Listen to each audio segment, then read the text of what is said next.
Good evening. This is Mary Ellen McKay, Chair of the City of Nashua Zoning Board of Adjustment, and this is the March 22nd, 2022 Zoning Board meeting. This evening's meeting will be conducted in a hybrid format. The meeting is accessible in person in the third floor auditorium of Nashua City Hall, 229 Main Street, and via Zoom at the link posted in all public meeting agendas.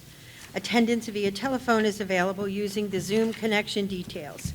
Minutes of tonight's meeting, as well as audio and video recordings, will be available later at NashuaNH.gov/Agenda Center, select Zoning Board of Adjustment. If anyone has a problem accessing the meeting, please call 603-821-2049, and they will help you connect. In the event the public is unable to access the meeting via the methods mentioned above, the meeting will be adjourned and rescheduled. The chair is in control of the proceeding and calls upon all who wish to speak in order as their raised hands are observed. The board follows the meeting procedures identified in its bylaws. The applicant will present their case for 15 minutes, followed by questions by the board. Next, persons wishing to speak in favor or with questions or opposition will be asked to speak for up to 5 minutes. If there are questions or opposition, the applicant will have 5 minutes to present a response. Finally, one and only one person with questions or in opposition will be permitted to speak again before the board deliberates and determines an outcome. A timer is used to manage speaking time. Kate Poirier, our zoning board coordinator, will notify us when 1 minute is remaining and again when the speaker's time has expired. If you are participating by Zoom and wish to speak when public input is requested, please use the raise hand option, which can be found under reactions on a computer or the more menu on a phone. The chair will call you in turn. Please use the lower hand option when you have completed your questions, comment. Please mute your microphone until called to speak. Note that all votes that are taken during this meeting shall be done by roll call. Tonight, we will be hearing requests for deviation from the Nashua Zoning Code in the form of applications for variances. A variance is a request that seeks permission to do something that the ordinance does not permit. Variances also have 5 points of law to be met, different from those for special exceptions, which we have none tonight. Per the City of Nashua bylaws and State of New Hampshire revised statutes, a minimum of 3 or more affirmative votes are required to approve any application. In addition, this board will hear all scheduled cases if a quorum of 3 voting board members is present at the meeting. Any citizen has the right to contest the decision that this board makes. Should we render a decision that you believe is in error, you have the right to request a rehearing. A written rehearing request must be received by the City of Nashua Planning Department within 30 calendar days from the date of decision. Should this board not grant a rehearing request, you can file an appeal directly to the New Hampshire Superior Court. Please contact Mr. Falk of the Planning Department for more information. For this meeting, we have the following full board members in attendance. We have Steve Lionel, our vice chair. We have Jack Currier on Zoom, who is our clerk. We have Mr. J.P. Boucher and Mr. Rob Shaw. We also have the following alternate members in attendance, Mr. Jay Mancara and Mr. Nick Kanakis. In addition to board members, we also have Mr. Carter Falk, the deputy planning manager, and Ms. Kate Poirier, the zoning coordinator. I'm going to start the meeting by taking a roll call. For board members participating by Zoom, please also state whether there is anyone in the room with you, which is required under the right to know law, and state your reason for not attending in person. Mr. Steve Lionel. Present. Mr. Jack Currier. I'm present on Zoom. Jack Currier is present on Zoom. There's no one in the room with me. I had some surgery on a finger today, and I'm not able to drive to get to City Hall, but I'm able to drive my mouse left-handed, so I'm working the meeting from home today. Thank you. Mr. Boucher. Mr. Boucher is present. And Mr. Shaw. Present. And the alternates, Mr. Jay Mancara. Mr. Mancara is present. And Mr. Nikonakis. Present. And myself, Mary Ellen McKay, I'm also present. I will read the first case into, Mr. Falk, do we have any changes to the agenda? No, we do not. Thank you very much. Case number 1.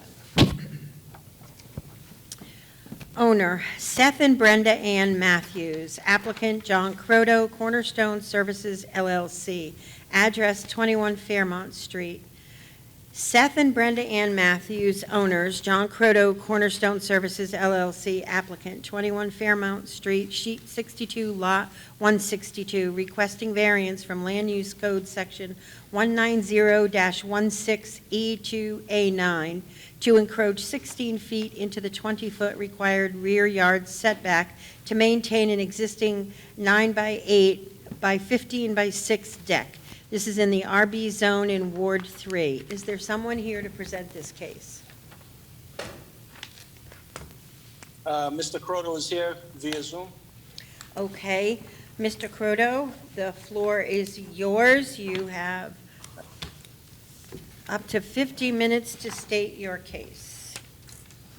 Thank you so much. I wish I could be in person. We had a death in the family, so I come to you from a vehicle outside the funeral home. Trying to get a variance for this project. We have a 16-foot a deck encroaching 16 feet into a 20-foot setback. And the argument, the granting of the request of the variance will not be contrary to the public interest because it will increase the tax base of Nashua, and the project will meet or exceed other site design criteria, open space, and side yard setbacks. The proposed use will observe the spirit of the ordinance because the structure is over 20 feet from the nearest abutting structure. A vertical separation of the deck and the closest building creates a visual and acoustic buffer. And the deck design maintains tree cover on the property. Substantial justice would be done to the property owner by granting the variance because it allows the homeowner to have usable space in their backyard. The deck structure replaces an old stockade fence that formerly demarked separation of the two properties. The proposed use will not diminish the value of surrounding properties because of vertical separation of the deck. Excuse me, Mr. Croto, could you lean into your microphone, please? And acoustic buffer fencing. Yep. The proposed use will not diminish the values of surrounding properties because a vertical separation of the deck and the closest building creates a visual and acoustic buffer. Fencing on the deck fortifies this visual and acoustic barrier, and stability of the slope will be aided by construction of the deck because it will eliminate any foot traffic on that slope. Special conditions exist such that literal enforcement of the ordinance results in unnecessary hardship because the location of the existing home in a steep topography rendered the backyard unusable. The construction of the deck provides private outdoor space for the homeowner, and the separation between the existing home and the property line would otherwise preclude the construction of the deck in this area.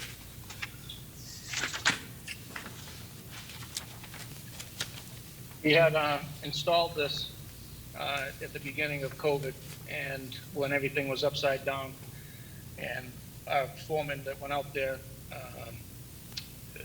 went to pull the permits and didn't know how to do it. It was all confusing, and I found out about it, and once I found out about it, we applied for a building permit and found out that we were too close to the property line. And so we're trying to make it right and do anything we have to do to make it right. And that's the reason for coming before the board.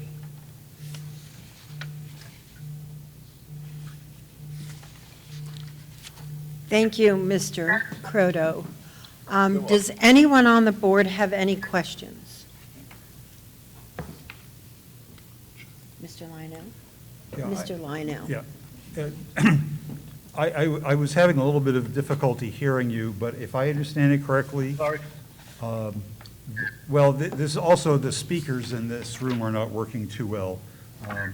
But this project was started and the deck was built, and then it was discovered that it did not meet the ordinance setback requirements. Is that correct? That's correct, sir.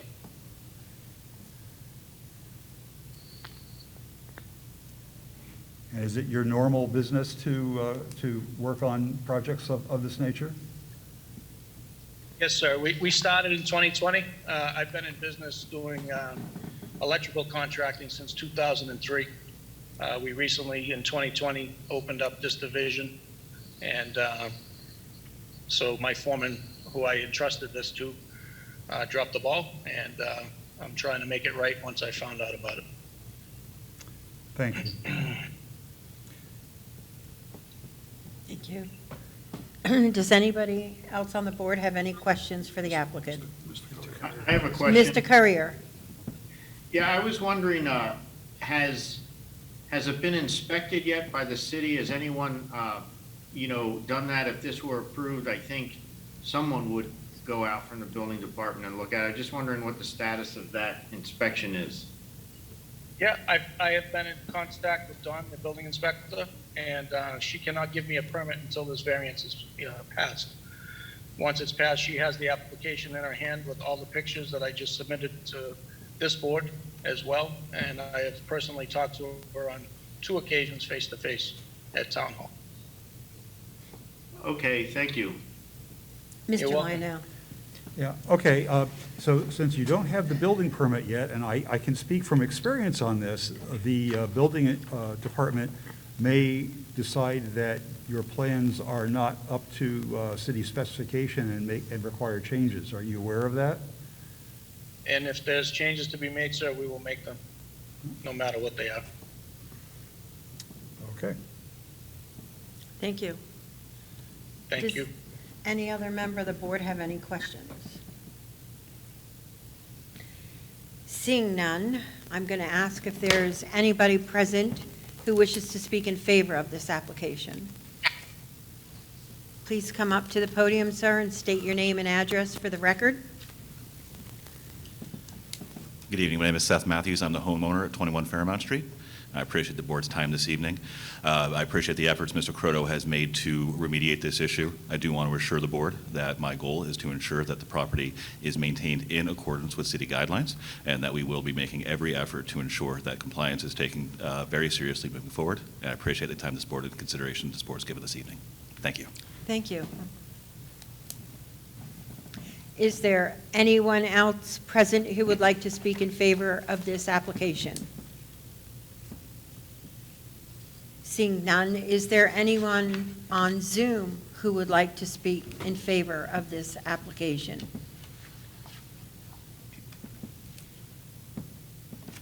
Seeing none, I will ask if there's anyone here present who has questions, concerns, or opposition to this application. Is there anyone on Zoom who has questions, concerns, or opposition to the application? Seeing none, I'm going to close the public hearing and open the public meeting. Mr. Lionel, sir. Well, first I'll comment that increasing the tax base is not a reason necessarily to grant the variance. This project was, the ask in terms of the encroachment into the setback is significant. I'm much more likely to look kindly on applications where they do this before the project was built rather than afterwards. But so I understand that the contractor is trying to make it right after the fact. So I'm thinking about it. Thank you. Mr. Boucher. So a couple of things that, obviously, we understand now exactly what happened. So in looking at the property, there is definitely some unique situation with the topography. I mean, I clearly see that, and when I drove by, you can clearly see what's going on there. I will say that, as much as it looks like it appears to be really encroaching, One, we didn't hear any oppositions from the neighbor, I would say the neighbor in the rear, or the flag lot in the back. We didn't hear any of that. The deck is also situated more so towards the side yard of the back of the property, and then the abutting property is I believe, the city property. So I think the impact of the deck encroachment, as much as it looks really, the way it looks, because I think the topography plays a lot into it in where the deck is. But I think that without a word from the neighbor in the back, I think that's the only concern that I had when I looked at this. So I'm inclined to support this. So basically what I'm saying is, I don't think it's, my opinion is I don't think it's pretty, but I don't see really a reason to deny the application at this point. Thank But I'm you. open to hearing more. Mr. Shaw? Yeah, I mean, I also, I think we all dislike these cases where there's something after the fact, so we're left with a more significant thing to decide upon. I was pretty much, I was even thinking about the topography. In my mind, it's like severe topography really is, it's pretty intense on this lot. And also I'd note that, because of the downslope, or it's really an upslope, I guess, from the house, it's not like the deck itself is going to be rising up above the other property, which is, I think, usually a more significant issue. So I think between the fact that it's kind of offset, as Mr. Boucher noted, to the kind of side edge of the butter behind, there doesn't seem to be any concern expressed by that neighbor. And, we didn't really necessarily explore whether there were any other options, other limitations on property as far as could the deck have been, put more, have my bearings, but more towards the right side as you're looking, I guess, at the front of the house. So, so I guess generally I'm okay with this. I think, I guess I feel like I would have been inclined to support it if this had been an ask ahead of the build. I just find it, again, it's a little tougher to kind of look at it quite as objectively when it's already in place. So, so welcome to hear the rest of the comments from the other board members. Thank you. Mr. Courier? I feel pretty much like Mr. Shaw. I want to throw out, there is a significant topography challenge, I guess, if you want to call it that. I mean, you have a kind of an old house that's situated where I think anybody would want to put the house set back, and you have what I would think is an unusable yard. I think that is unique to this property. Certainly, I'm not thrilled about the after-the-fact ask. I was very concerned about what the abutter might feel, but it drops down a bunch. There is a fence there. When I site walked it and I went to the house in the back-ish, you don't really see the deck because it's uphill and there's a fence. It's been there a while. It doesn't sound like they've been a disturbance from noise, and I feel that this is something I could have improved if it was coming to us before it was built, because of the topography challenge. So I feel with the topography challenge, it does open up some usable space in the backyard, and I believe it meets that criteria if this were an ask, not after the fact ask. So I'm leaning towards supporting it. Thank you. Mr. Kanakis? I think I'm leaning the same way. I could see this passing had they come to request the variance prior to building. And it seems to be more of an honest mistake that they're now trying to rectify, rather than a situation where they're begging for forgiveness instead of asking for permission on purpose. There's no pushback from the neighbors, so I think I can lean in favor of this one. Thank you. Mr. Minkara? I'm also leaning in support. I think there's, the desire to have private outdoor space is clearly reasonable, and given the topography of the backyard, it's very hard to accomplish that. It would be challenging to build a deck of any reasonable size without encroaching in the setback, given the positioning of the house. My main concern was really the extent of the intrusion into the setback. The fact there seems to be no objection from the most impacted neighbor, though, I think turns that for me, so I'm inclined to support. Thank you. And myself, Mary Ellen McKay, I feel the same way. The encroachment, that 16 feet into the 20-foot, was the thing that made me kind of hesitate. However, there is no opposition. The topography certainly speaks to, if you want to use the yard at all, you need to do something to find a way. And in the summer, I think everybody wants to be able to go outside and barbecue, so I too am in support. Is there someone who would care to make a motion? Mr. Boucher, thank you.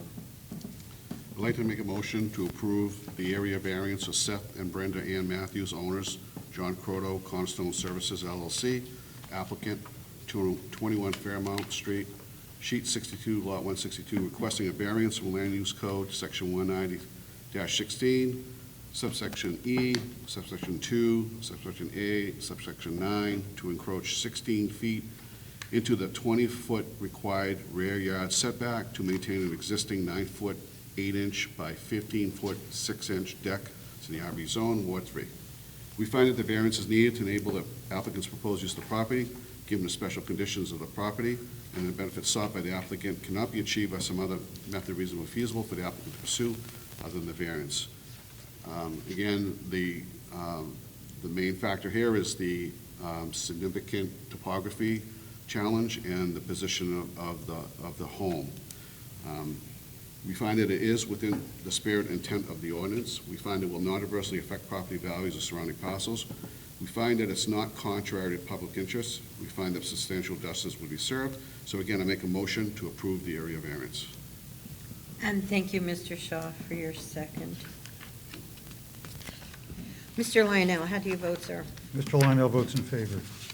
Mr. Boucher, how do you vote? Mr. Boucher votes in favor. Mr. Shaw, how do you vote? Mr. Shaw votes in favor. Mr. Courier, how do you vote?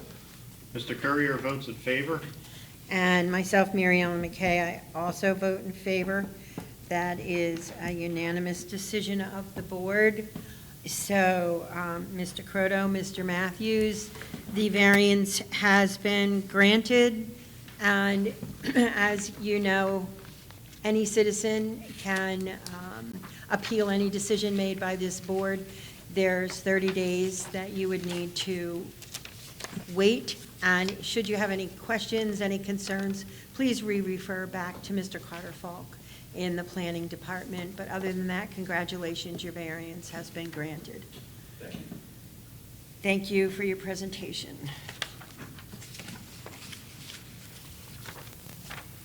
Okay, we'll move on to case number 2. Riviere University, 1 Weld Street. Riviere University owner, 1 Weld Street, sheet 112, lot 22, requesting variance from Land Use Code, section 190-17E2, to permit a driveway within 37 feet of the intersection of Weld Street and Oldfield Road, where a minimum of 50 feet is required. This is in the RA Zone, Ward 7. Is there somebody here to present this case? Good evening, Madam Chairperson and members of the Zoning Board of Adjustment. My name is Morgan Hollis. I'm an attorney with Gottesman and Hollis at 39 East Pearl Street. I'm here representing the owner and applicant, Riviere University. Madam Chairperson, we have on the agenda tonight 4 variances, all related to the same project, if you will, which is Riviere University's decision to try to upgrade some of their properties and establish some residential dormitories and a parking lot, therefore. And with your permission, Madam Chair, I'd like to kind of approach them on a global basis. That is, we're going to sort of introduce the project and show you the pictures and explain what all the elements are. There are two variances with respect to the proximity of the driveway leading to the parking lot being too close within the setbacks to an intersection, and there is one variance for the parking lot being within the front yard setback on Oldfield, and then there's a variance for the building design, which is a 3-story versus a 2.5-story. So rather than take all four and take my allotted 15 minutes for all four, which would be an hour, I'm hoping we can condense and consolidate and move right along a little shorter time, if that's all right with the chair. I have one question for Mr. Falk that's kind of, for me and for the board, maybe a little technical for us. Do all 4 cases need to be, or all 5 cases need to be read into the record, or can they be acknowledged as Mr. Hollis goes, or Attorney Hollis goes through? Okay, I think Attorney Hollis said that he'd like to do one mass presentation, but you should read them all into the record, and you should vote on them all separately, because each one is going to have separate points of law or separate items to discuss. So they all should be read into the record, and I think you should vote on them all separately. Okay, I understand the voting on them separately, but I guess it would be probably the easiest thing to do to read them all into the record right now, and then you can go ahead and move forward. And I think that's the... Since Mr. Matt Sullivan is also here, I wanted to acknowledge that he's here, and he's also, in concurrent that we are following protocol. Okay. The second case will be Riviere University owner, 1 Clement Street, sheet 112, lot 16, requesting variance from Land Use Code section 190-17E2 to permit a driveway within 35 feet of the intersection of Clement Street and Oldfield Road, where a minimum of 50 feet is required. This is in the RA zone in Ward 7. Case, the third, I'm up to the third Riviere case. Riviere University owner, 1 Clement Street, 1 Weld Street, 11, 15, and 17 Oldfield Road. Sheet 112, lots 16, 18, 19, 21, and 22, requesting variance from Land Use Code Section 190-194G to encroach 15 feet into the 25-foot required front yard setback on both Oldfield Road and Weld Street to allow parking spaces for proposed residential dormitories. This is also in the RA zone in Ward 7.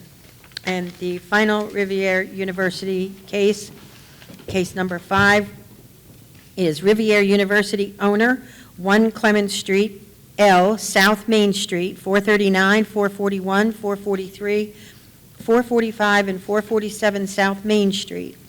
Sheet 112, lots 4 through 9, 16, 21, and 22. Requesting variance from Land Use Code Section 190-16, Table 16-3, to exceed maximum number of building stories, 2.5 stories permitted, 3 stories proposed, for up to 6 residential dormitory buildings. In this, again, is in the RA zone, Ward 7, and Attorney Hollis, the floor is yours, sir. Yes, thank you. And one other order of business as to the last variance, number 5, which you just read. We'd like to make an amendment, and I sent an email earlier to Mr. Falk. We'd like to amend that. Instead of saying up to 6, it would be to 4, only 4 buildings. And a brief explanation on that is when it first was presented to me, I looked at the plan as you've looked at the plan, and I saw 6 buildings. But upon better understanding it, this is a master plan, but 2 of those buildings would be located, if they ever get built in the future. They're currently shown on someone else's property. It was not our intent to ask for permission to build on someone else's property. We didn't ask them to sign the application. The owner of that property is here coincidentally. However, we are only asking for 4 buildings, the 2 on Clement and 2 on South Main closest to Clement. Those are the only 4 that we are requesting this variance for. So that having been said, as I explained, the university is moving forward with a development plan to provide up-to-date, modern-style student housing with parking adjacent to the student housing. And you're going to hear from Tim Maness, who is with Dirk and Edson, the campus planner and architect over the last several years, and he is going to describe the plan and explain how it falls together and why the design requires the variance. You're also going to hear from Sister Paula, who will explain sort of the thought behind the campus development in this area. The university owns more than a full block, with the exception of one house in one block and one house in another block. So this is campus territory with the exception of these 2 residential homes. The plan is to demolish a series of existing buildings that are out there. If you've driven by the site, you probably were trying to understand where it is. It's the entire block, if you look at the plan, minus the house on the corner of Weld Street and South Main. And then Riviera owns across Oldfield as well. So their eventual plan involves the demolition of all the structures that are out there and the replacement with these specifically designed dormitories, which would house up to, I believe it's 37 students, 35 to 37 students per dorm. And with that, I guess I'd first like to introduce Sister Paula Bewley, who is the president of Riviera, to sort of outline for you this plan, and then after that, I would call on Tim Maness of Dirk and Edson. Thank you. And then I'll be back to handle the 5 criteria for each of the 4 variances, and several of them are the same. That is the setbacks to the intersection, the same, and then I would handle the other 2. Thank you.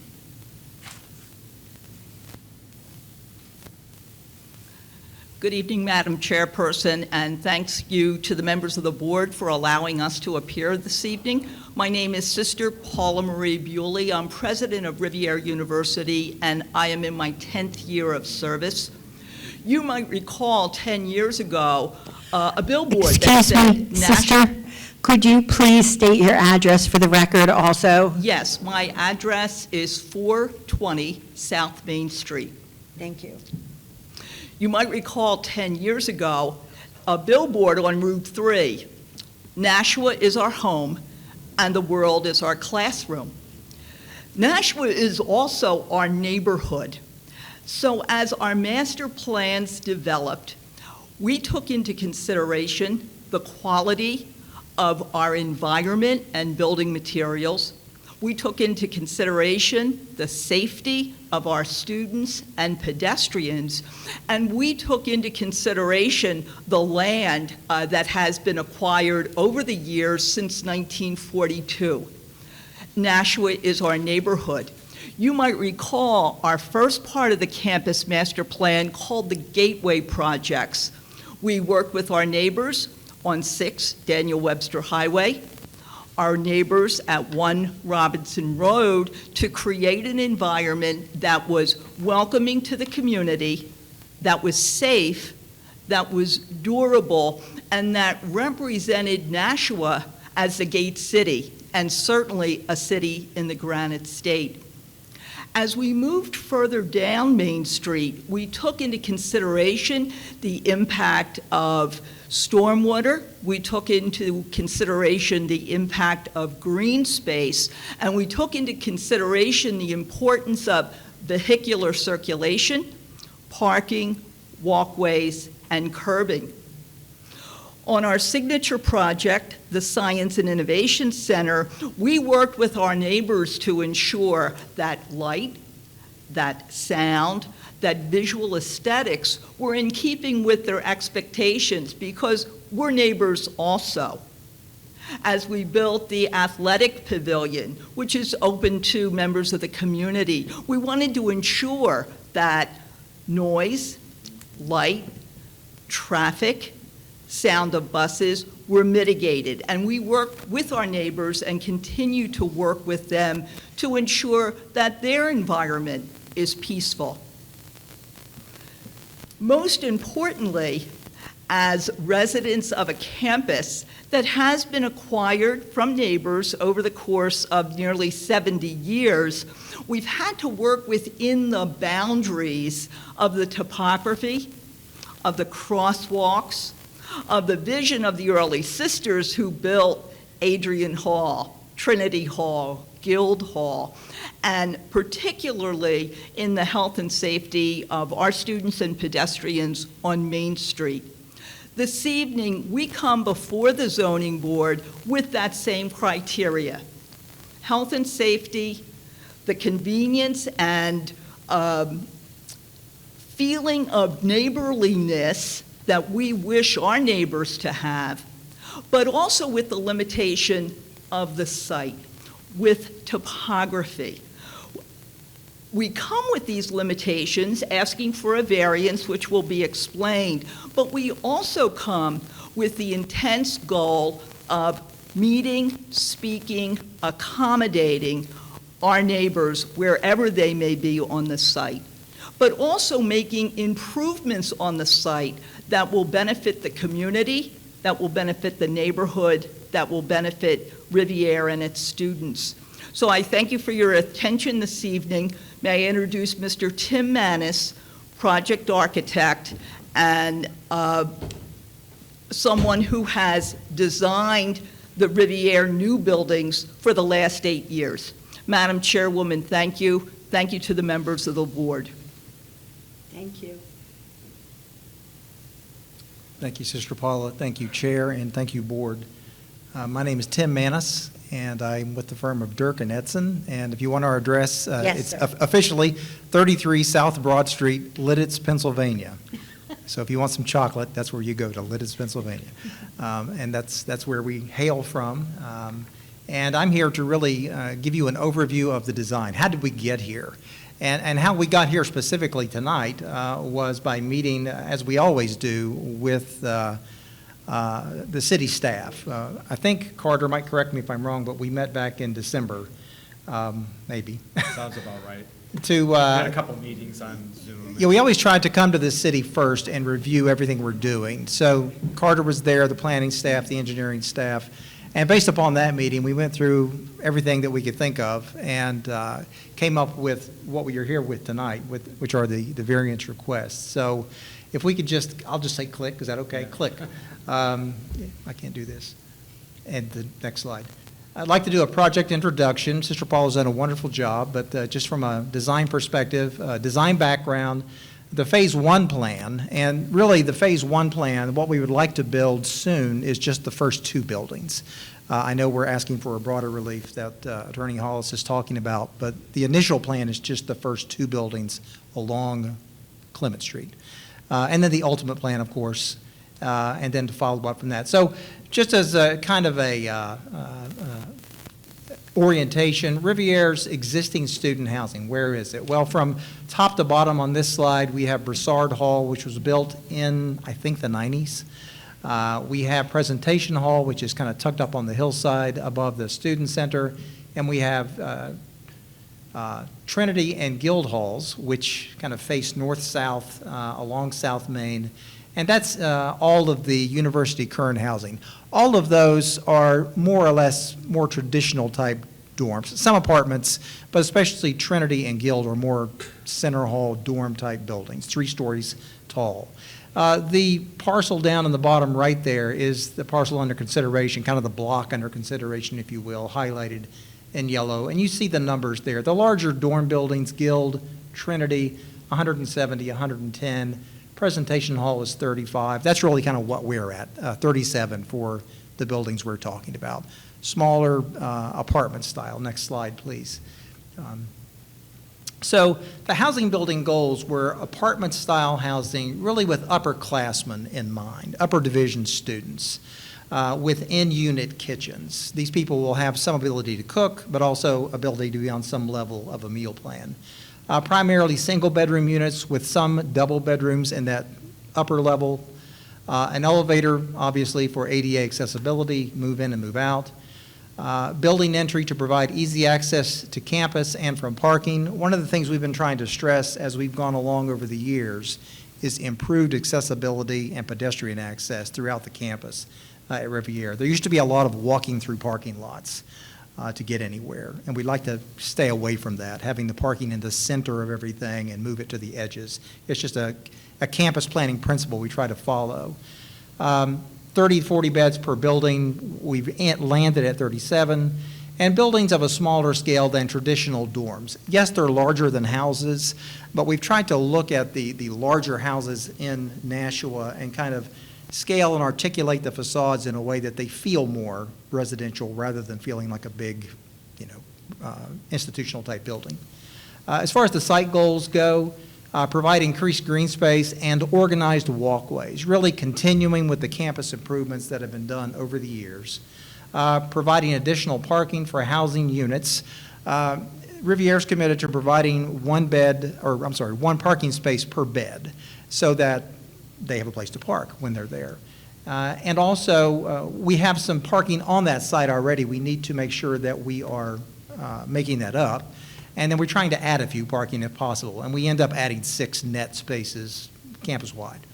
And thinking of the whole campus layout, when we're working at Riviera, and really any campus, we know we're in a residential area, but we also are on a college campus. So we have to kind of try to balance both of those ideas and put parking where it seems to make sense from a planning perspective as much as possible.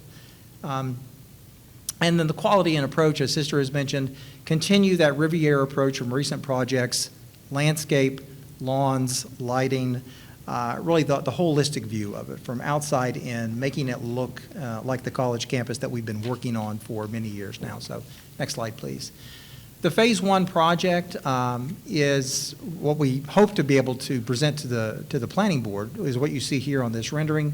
2 buildings initially, 37 beds each. Parking similar to kind of the strip of parking along South Main at Trinity there, and sidewalks along Clement and Oldfield, and probably to some degree up Weld Street as far as this project makes sense, so that there's a way for pedestrians to get around that block and obviously within the project itself.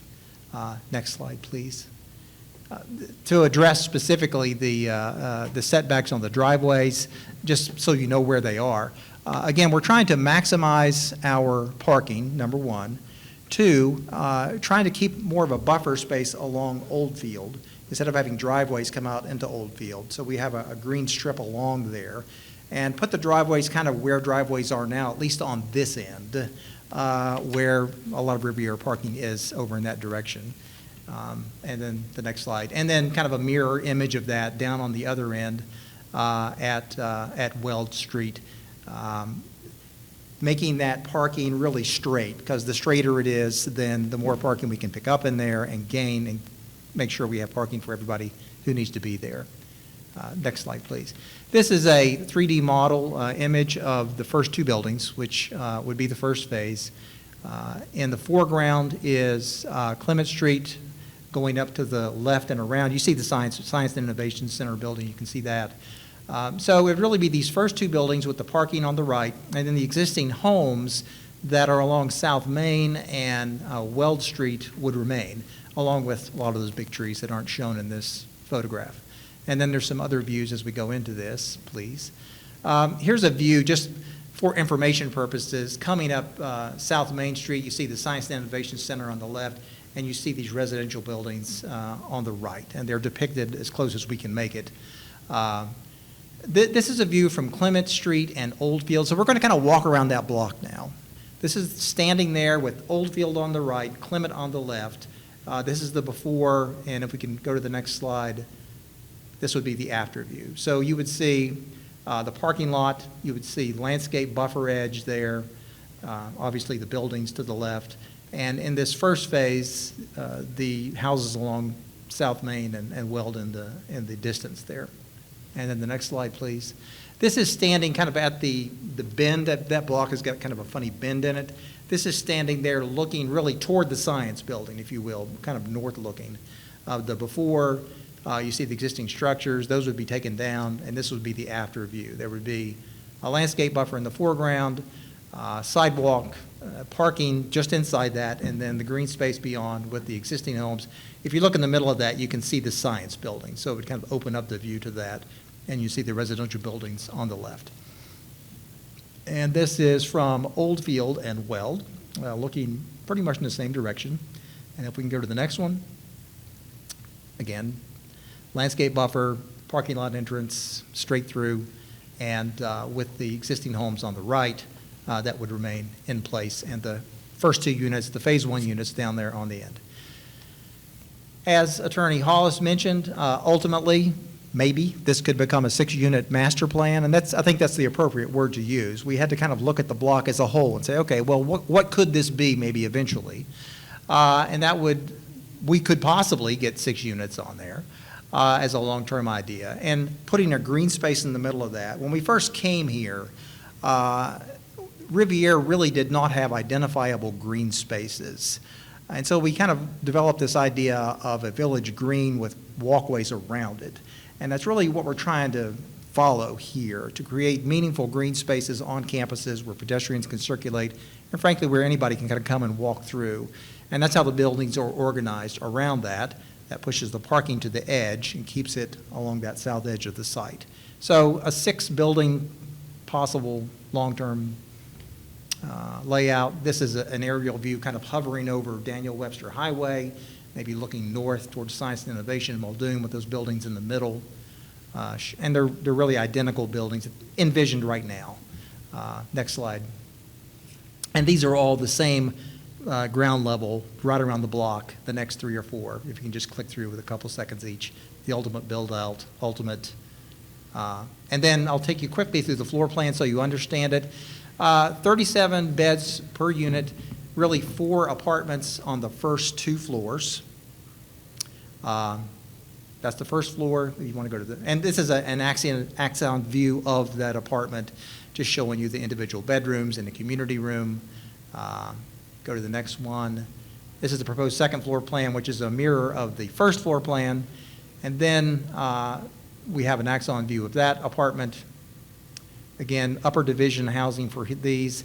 And if we could just linger on this one for a second. This is where we presented this as our half story, and Carter reminded us that we're not 4 feet tall, so they can't be half stories. But it's kind of it's a middle ground thing here, because what we wanted to do is we didn't want to make the buildings a full 3 floors tall, like Broussard or like Trinity. What we wanted to do was try to use that attic space as to put attic apartments in there, essentially. So rather than going up a whole nother floor, we dropped the roof over those units, and that's why there's less units on this floor. It's not a full floor like the other ones you just saw. These would be smaller units, really one on one side and one on the other, tucked up under the roof line. And I think if you go to the next slide, you can see just keep going to the next one. There he is. So, and interestingly, and I want to ask Carter to confirm this, we're not really talking about the building height being the issue. We're talking about the story being the issue. So really, if we didn't build that space up there, there wouldn't be much difference in the building. It would still be an attic. We just wouldn't have the apartments in there. So we're trying to tuck those apartments in a way that's really more in scale with the neighborhood as much as we can make it. Utilize that space. And we thought we had a half a story, but evidently we didn't have a half a story. So that's one of the reasons why we're here. So that's a building section to look at and think about. This is just a face-on view of the building, an elevation view of the building. I think we have a couple of more sections and just showing kind of the cut through the building here and here. And so materially, I don't think we showed that a lot, but let me just mention very quickly materially. We're thinking that this is going to be in keeping with Science and Innovation and many other Riviera buildings, precast or cast stone on the base, brick, some durable siding on the upper levels, and asphalt shingles, trim, and those kinds of things, articulated nicely as a building. As a point of reference, just to think about, okay, what else is at Riviera University? What's on the campus there? we just kind of took a visual tour around the campus to look at Sylvia Trottier Hall, 3 stories. I think that section was built in '89. And of course Memorial, which is right across the street on Oldfield, or on Clement rather, which is 3 stories. The Education Center on the bottom left, 3 stories. Also Broussard Hall, which maybe 90 or 95 or something like that, it was built 3 stories. And then the next slide, just a few more references. Malloy is kind of a bigger home, so we just included that for all the roof lines, which is kind of the way we're trying to think. And then, of course, Guild and Trinity are both 3 or 4 floors, in one case with Trinity. And then the Science Building, which, believe it or not, is only a 2-floor building. But due to the fact that it's a science building and has very large floor-to-ceilings, 16 feet in this case, it's at scale larger than these housing units will be, just because it's a big science building. So that is a very quick summary of the things we looked at in trying to think about this project from a design perspective and how to put it together. So thank you very much.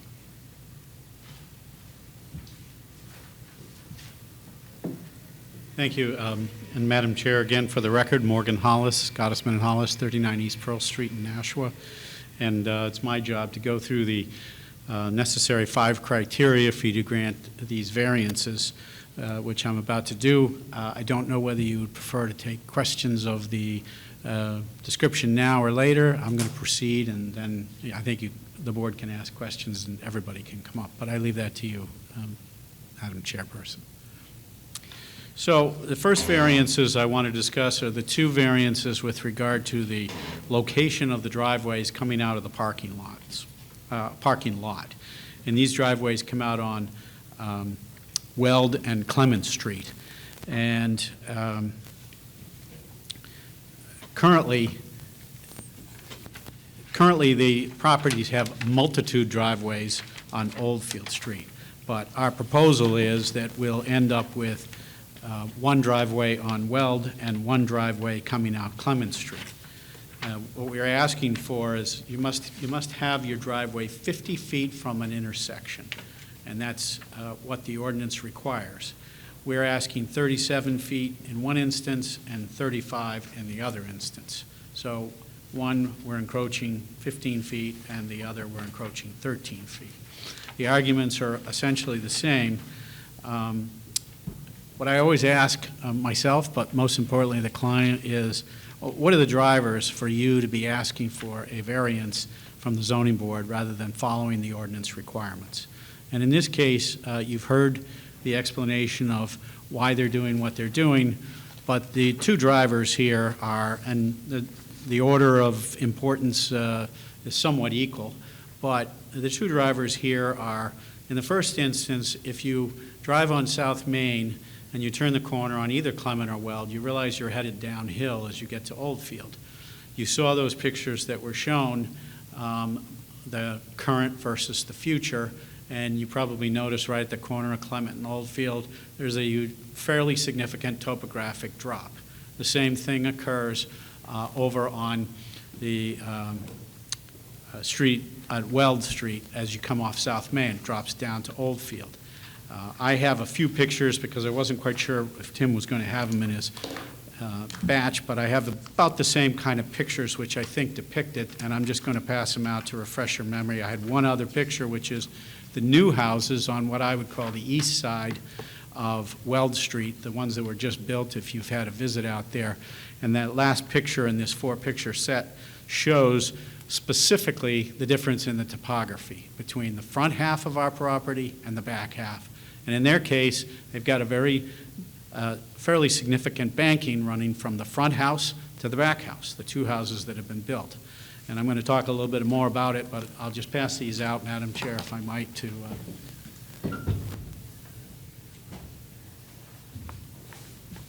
I have a few extra at the end, Carter, you may have to collect them.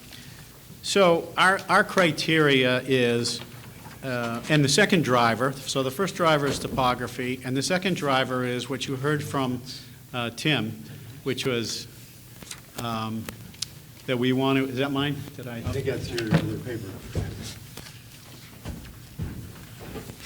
The second driver is what we want to have as green space. The importance of maintaining a green space. And if you've been out there and stopped and took a look, and as these pictures and Tim's pictures have shown, you can see that the only way to preserve this green space of any significance is for the parking lot to move closer to Oldfield, which requires the driveways to be closer to Oldfield. If you move them back 50 feet, the driveways 50 feet back from the intersection, you're going to end up starting to address that topographic change. You're going to end up with the driveways at an angle. You're going to end up with having to put retaining walls in order to make that parking lot flat and have flat entrance out on Oldfield. So you're also going to end up reducing the green space to the point where it's almost not a green space anymore. You'll end up with dorms, parking, and a few spots of green. So those are the two drivers in why my client has asked this board to consider both relief for the entrance and exit driveways on Weld Street and on Clement, and also to move the parking lot within the front yard setback of Oldfield. So the criteria is number one and number two are very, as you know, almost identical in terms of standards. It cannot be contrary to the public interest, and it must be in keeping with the spirit. If you grant the variance, will it be contrary to public interest, and will it be in keeping with the spirit of the ordinance? We are not proposing to alter the character of the neighborhood by putting these driveways that much closer to the intersection. There's currently a driveway on Clement Street, which is closer than 50 feet to the intersection with South Main. It has been there a long time. Over on Weld, there's a driveway that is closer than 50 feet. This exists in various areas. By moving the driveway to the parking lot, one way or another, closer to Oldfield and the intersection, you're not altering the character of the neighborhood in any fashion. The character is defined by the college and the residences that are nearby. This driveway proximity will not alter that character. Is there going to be a threat to public health, safety, or welfare? In this case, the purpose of having an ordinance that requires driveways to be set back from an intersection 50 feet is so you don't have people backing out of the driveway while a car is stopped at an intersection, or backing out of a driveway in such close proximity to an intersection that they don't realize a car's turning on the intersection. Might also be just a person whose driveway, they might be in a hurry, they might get blocked, they might not realize there's someone there, or they can't get out of their driveway. In this case, because of the nature of the parking lot that's being proposed and the area that it's going to occupy, you're going to end up with two full entrance and exits on Weld and Clement. Most, if not all, of that traffic is going to travel towards Main Street. It is not going to be going towards Oldfield. There's no reason to go towards Oldfield. So in each case, there won't be this issue of a lot of congestion at that intersection. There won't be cars necessarily backing up. Weld will have some traffic because there are houses at the end of Oldfield and the new houses built there on Weld. But almost all the traffic from this site and from these residences, which are replacing residence dorms, replacing existing residents, are going to come out the driveway and either turn left onto Weld and go up towards Main Street, or are going to go out towards Clement and turn right. So it's not going to create the normal standard health, safety, or welfare concern if you were to move these driveways that much closer. Number two, so those are 1 and 2 together. Number 3 is substantial justice. You'll be allowing the design and layout of the parking area without having to move it back away from the intersection, which would require additional, as I said, topographic change, retaining walls likely in order to put these driveways in at the appropriate area and at the appropriate height and level as you begin to run into that topographic change on both Weld and Clement. And there will be no harm to the public if they're allowed to be closer to the intersection as requested. There'll be no diminution in value of the surrounding properties if you allow the movement of these driveways closer to the intersection. A driveway isn't going to define or affect value, and in particular, these two areas. Clement Street driveway is all Riviera parking area. That's what it is currently, that's what it will be. So that isn't going to affect any values of the parking lot or the new dorm that's proposed to go there. On Weld Street, you have two homes, one of which has a driveway newly constructed up closer to Main Street. This, moving the driveway towards Oldfield, won't impact that drive. Their view is away from the Riviera property. The driveway comes off of Weld into the garage. The other property, which would be closest to this driveway, does not have its driveway in Weld, has its driveway on Oldfield, and therefore moving it, whether it's 50 or 35, won't affect or impact in any way the value of that property. And finally, the hardest argument is the hardship argument. And you know, my job is to explain to you why there's uniqueness about this property that's not shared with other properties in the area, and why there's no fair and substantial relationship due to this uniqueness in enforcement of the ordinance.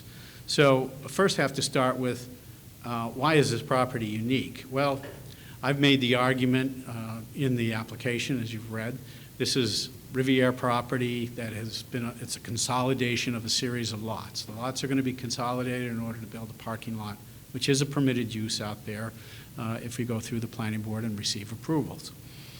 But the uniqueness is really, if you stopped and looked at those pictures, if you haven't had a chance to stop and look, you will see that on Oldfield it's quite level, and then as you move into the site, it moves up topographically up to Main Street. And is that a uniqueness that's not shared by any other? I gave you a picture of our neighbor's property, which was recently developed, which actually shows the topography change and the way they handled it. And they handled it by putting a driveway out on Oldfield and a driveway up closer to Main. And they put in a banking. In this case, we're trying to develop a campus and without shoving the driveways to a point where they're not level. It's more level up near Main, and it's more level down near Oldfield. In between is a rise, and that's where the problems occur in locating these driveways. Same thing on Clement Street. There's a driveway currently to the existing parking up near Main because it's near level, up near the intersection, and there's some parking area down near the corner where it's also fairly level. But both of these properties have the same unique situation, the topographic change that's there. Could we put it out on Oldfield? Perhaps, but then you're starting to talk, I'm sorry, putting it on Oldfield begins to introduce the fact of you're now introducing the traffic from those parking areas down onto Oldfield, which is what we're trying to avoid. So that's why we've identified it as Weld. It makes only sense. Why drive them onto Oldfield only to have them go out to the stop sign at Oldfield Clement or Oldfield and Weld and then up the hill again to another stop sign. It makes only logical sense to drive them out to Weld and Clement. So the second part is because of that uniqueness, enforcement of this particular regulation against this property has no fair and substantial relationship to the purpose. As I stated up front, what's the purpose of the ordinance? It's pretty clear. You don't want people's driveways backing out or accessing out to a road which is closer to an intersection. The city has defined it as 50 feet for good reason. That's probably about 2.5 car lengths, maybe 2 under some of the bigger cars, but call it 2.5. That's 2.5 parking spaces. That would be a fairly normal spacing at a stop sign intersection. This is not going to be a busy intersection. There'll be very little traffic other than the Hoods who live on Oldfield and maybe a few cars coming from Clement to Oldfield at the Clement intersection. And there'll be very few cars actually at the Weld and Oldfield other than those going to the easterly end of Oldfield where there are, I believe, 6 house lots out there. And several of those homes are the university's homes. and then several of them are recently sold, and then the Stellis property as well in the back. This is not going to be a busy intersection, purposely designed this way. So to enforce it and make the driveway be another 15 feet back from the intersection really serves, there's no valid purpose in trying to enforce that regulation and having it meet the purpose of the ordinance. Safety does not require 50 feet in this unique situation. Is our proposed request a reasonable one? We think so. We think we've made the case for that. Moving on, the third variance application is for the parking lot encroaching in the front yard setback. Again, the criteria of 1 and 2, not contrary to the public interest and in keeping with the spirit of the ordinance, have basically the same standards. Will the variance, if granted, alter the character of the neighborhood? The answer is no. The character of the neighborhood in this case is defined pretty much by Riviera. There are currently small residential lots, and there is one lot immediately adjacent to and across the street, across Oldfield from the proposed parking area, and that belongs to the Hoods, who are here this evening. And Mr. and Mrs. Hood have expressed some concerns, and I've tried to assure them that the concerns will be addressed at the planning board level, when and if the planning board were to hear this, if you were to grant this. And it would be the same if there was no variance granted. The parking lot still has to go before the planning board, and the issues of landscaping, fencing, appearance, all the things that might come with any parking lot would be addressed at the planning board level. The fact that it's going to be 10 feet from the boundary line versus 25 feet will not remove the university's obligation and promise to address the concerns of the Hoods. Having said that, they're the one residence that's there. The rest of it is university owned. Some of them are residences, and some of them are sort of partial residence, partial storage, other things. At the corner of Clement and Weld, you'll see there's a maintenance building there on the south side. So this defines the neighborhood, but it's essentially dominated by Riviera-owned properties. And our proposal of moving this forward towards Oldfield would not alter the character of that neighborhood. You're still going to have setback, you're still going to have landscaping as shown in the picture. I would also offer up, if the board has some concerns, one of the questions I had of my client is, you have this parking lot, and you're right on the street. Are you going to have parking on the street as well? Because now you're going to have a parking lot, and you're going to have street parking, which is allowed, and you're going to have cross-the-street parking.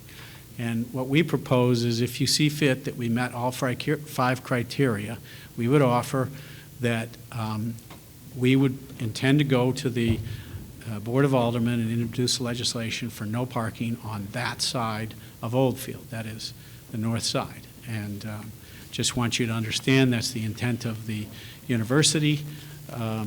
We can't stipulate it because we don't own it at this time. It's municipal-owned, public right-of-way. We, of course, if the Hoods didn't want that, we wouldn't do it, but I think it would be the right thing to do, which is we're presenting parking internal to our lot. The university doesn't want its students parking on the street. That's the whole purpose of designing these parking areas, so that you don't end up with cars, sidewalk, shrubbery, cars. You're going to end up with sidewalk, landscaping, and then parking. Is there a safety issue or a threat to health or welfare as a result of moving the parking closer to Oldfield? Again, this is going to be a parking lot which will have still a significant landscape buffer to the sidewalk, which will be generally within the right-of-way. So from the right-of-way to the parking is a 10-foot distance that we're asking for. From the edge of right-of-way to the edge of paving is 10 feet, more than adequate to put whatever's necessary, fencing, landscaping, anything that As I say, we'll be working closely with our neighbors on establishing the right kind of landscaping and fencing to protect them from any cars that might point at their home. We've had some brief discussion about that. And if the board saw it fit to impose a stipulation of fencing there immediately in front of the Hood property, we don't have any objection to that. We're just not quite sure what kind of fencing or what it would be, but we have no objection to that as a stipulation. Again, same question, what are the drivers of moving this parking lot? You have the topographic change. If you put it back 25 feet and you start adding up what you need for parking, which is 70 feet of paved area, you got 20, 20, 20. That's 60 of pavement, I give or take 5 to 10 feet, so you're talking about 70 feet going back up the hill towards Main, and you're going to reach a point where it's really unfeasible. You start having to do serious excavation and impose some retaining walls at the edge.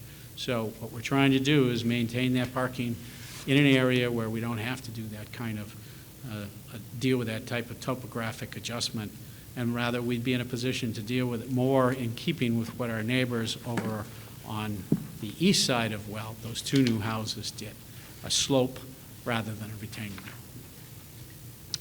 wall. Substantial justice will be done if you grant this variance. It will allow reasonable use of this area with an appropriate distance from the public right-of-way with no harm to abutting properties. Number 4, there'll be no diminution of value. As I indicated, we're going to be 15 feet closer than what is allowed, but we're committed to working closely with our neighbor, the Hoods, in terms of what type of landscaping and any fencing, amenable to both. And the final criteria has the same hardship argument as I just made. What's unique about the property is the topography and the desire to manage that property in the appropriate way. And because of that topographic adjustment, you end up with having to slide the parking as close to Oldfield as possible. Making it go back serves no real purpose. The purpose of the distance of the front yard setback for no parking is so that people don't pull in off the street and park their cars in the front yard. We're not having any driveway on Oldfield. That's the objective of this design. We're trying to keep it as a landscape barrier between the parking and Oldfield.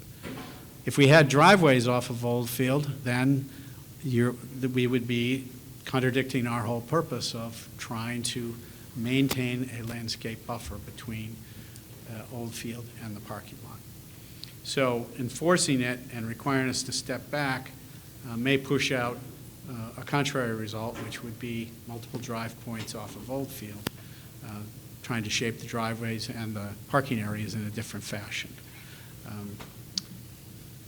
I think it's reasonable given the circumstances of the property and the overall plan and design of the property. The final variance and the criteria that I have to cover is for the 3 stories versus 2.5. And to be honest with you, it took me a little bit of time looking at the design, looking at the plan, to be convinced as well that this was a 3-story, not a 2.5-story.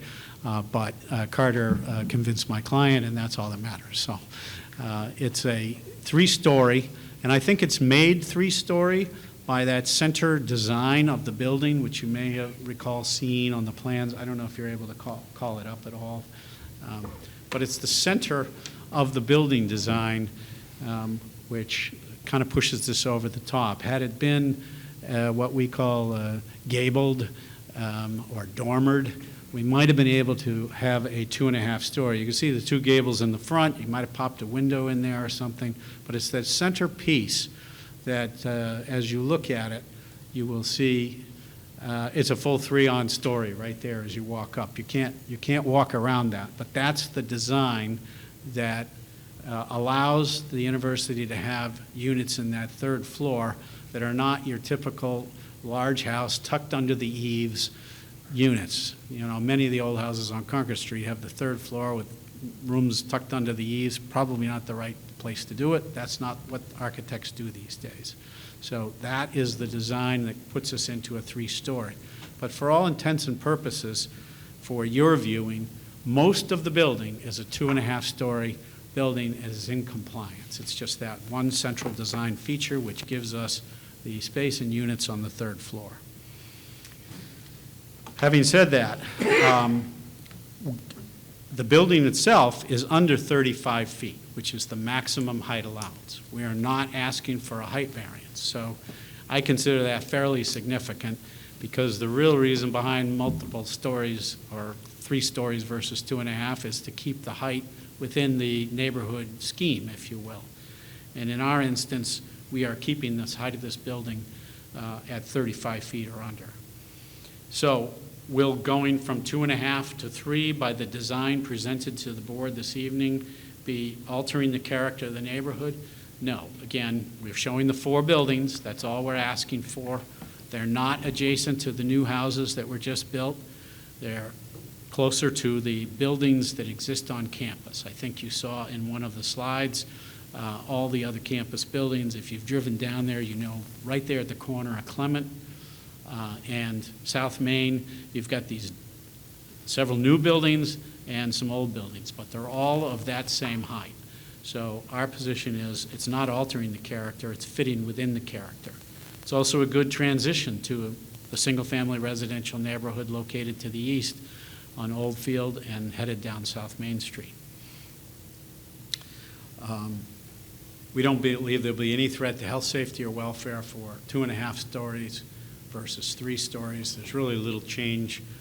That's why it's designed as a 3rd-story entryway on the 3rd floor for the safety of the residents at that level. So we don't think there'll be any impact that would cause or threaten health, safety, or welfare of the public. Substantial justice will be done in that it will allow a design which breaks up what we all know as the more traditional block style of dormitories, those existing on this campus already, or the garden style apartments that were so popular around the 70s.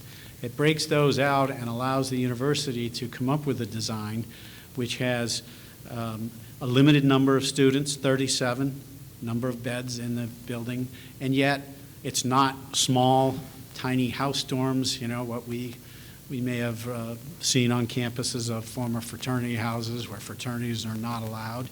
I wouldn't say they're fraternity houses today because they're not college dorms. They're sort of halfway in between. But it allows sort of a transition, if you will, from larger campus buildings to more residential in nature. Would not diminish the values of abutting properties. Again, these 4 buildings that we're asking for the variances for, remember where they're located. They front Clement Street, they front South Main near the intersection of Clement, before you get to the Country Club, before you get to Weld Street. So these are the 4 buildings we're asking for.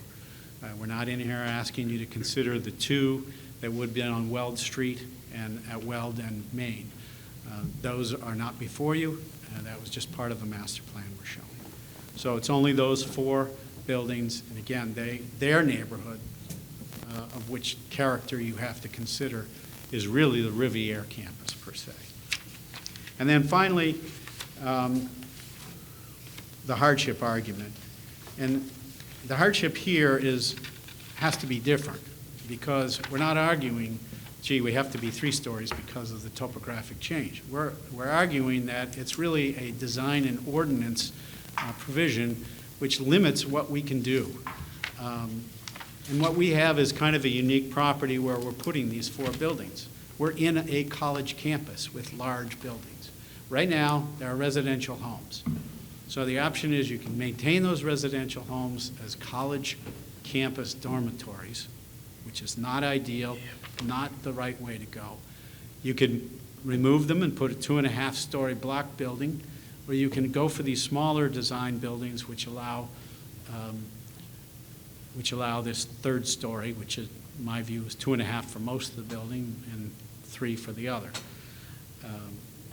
And I think the uniqueness is really just the proximity to the large buildings. If you had a residence, that's why Riviera University owns so many of those residences. If you had a residence in the middle of the larger, tall buildings, you'd be wanting to know why am I surrounded by big buildings. So this is a unique piece of property that no one else has in that neighborhood. It's on the corner of Main and Clement, and it encompasses those areas of 4 homes.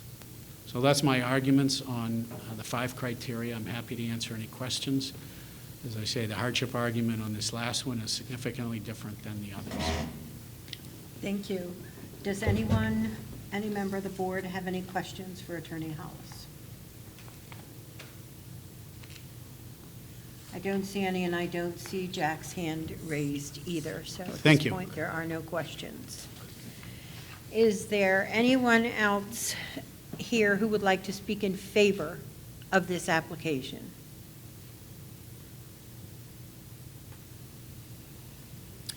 Is there anyone on Zoom who would like to speak in favor of the application?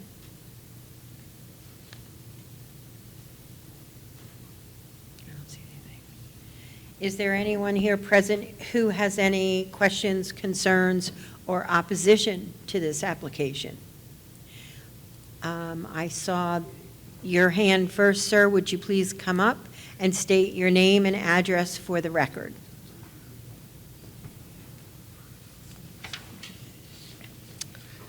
My name is Peter Hood. I am a resident at 12 Oldfield Road. Oldfield Road and Weld Street is a special neighborhood, a hidden gem. It is a private area nestled between the country club, the college, near to downtown, and of course, walking distance to Hayward's Ice Cream.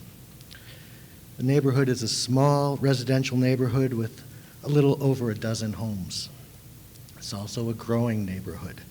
The Stellis family, probably a year ago, purchased Rosemary's home and land on the corner of South Main and Weld, subdivided it, and began building new homes.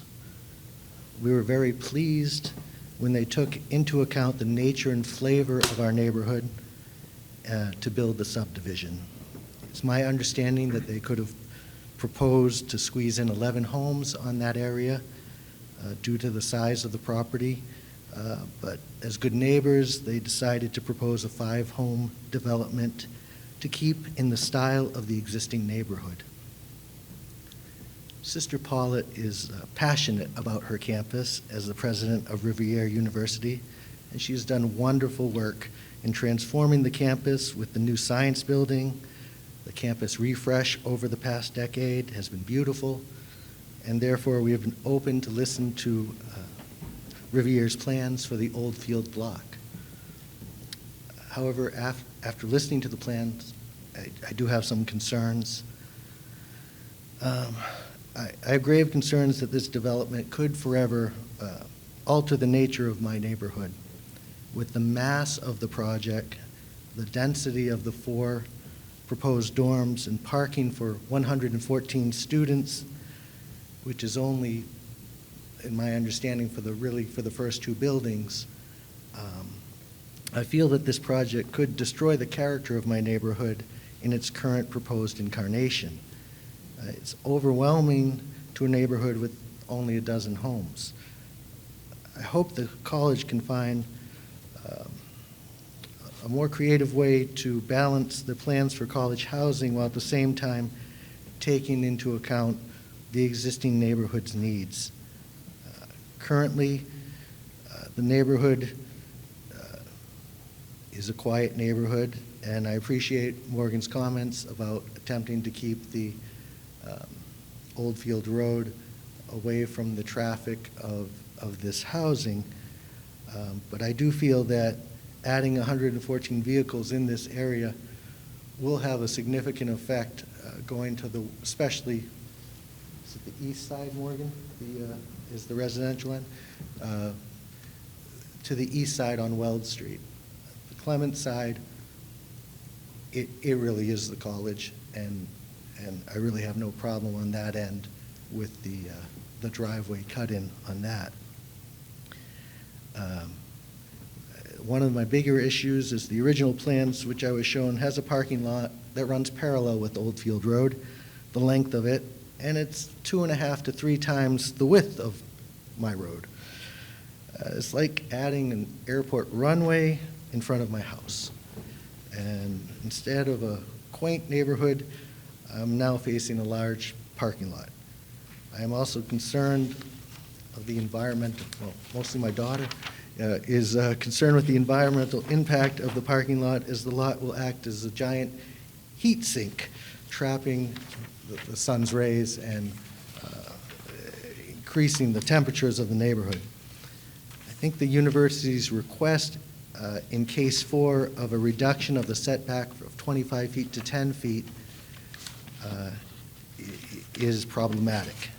If the setback includes the proposed sidewalk, then I think, and I could be wrong, that we're talking about 5 feet of green space between Oldfield Road, sidewalk, 5 feet of green space, maybe 10, and then the airport runway. Mr. Hood, you're coming up on your time. Oh, I'm almost done. Okay, thank you. So, to be fair, I'm open to the first 2 buildings the university is proposing, and I'm okay with development on the left side of the neighborhood. From my direction, I would just hope that the university can find a way to embrace the desire to expand while still keeping in mind an ability to keep the nature of the neighborhood on the east side a little more undisturbed. Thank you. Thank you. I saw the woman on the end first. Mr. Curry has a question. Oh, I'm sorry, Mr. Hood? Yes. I didn't see Mr. Courier's hand. He may have a question for you, sir. Go ahead, Mr. Courier. Yes, Mr. Hood, I was just wondering if you had considered or thought or had any suggestion maybe on some potential visual barriers between the proposed parking lot. And one thought I have is, like, by right, they could have a parking lot set back another, I think, 15 feet with, say, no visual barriers. But had you thought about maybe like a vegetated buffer or something like that that might kind of ease the request of the 10-foot setback? Yes, I was in talking with Morgan Hollis, and I would probably be in favor if we could, if the university could consider doing some of their fencing a little bit with their stone granite type things, and then behind it perhaps some arborvitae that would add, I think, at least some protection from the lights from the numerous cars that would be facing the front of my house. I think sort of that double barrier would make it more palatable in my estimation. Okay, thank you. That's all the only question I had. Thank you. Thank you, Mr. Hood. I don't see any other questions. And now, the woman on the end. If you would please come up and state your name and address for the record. Yes, good evening. My name is Yvette Shoja. I live at 449 South Main Street on the corner of South Main and Weld.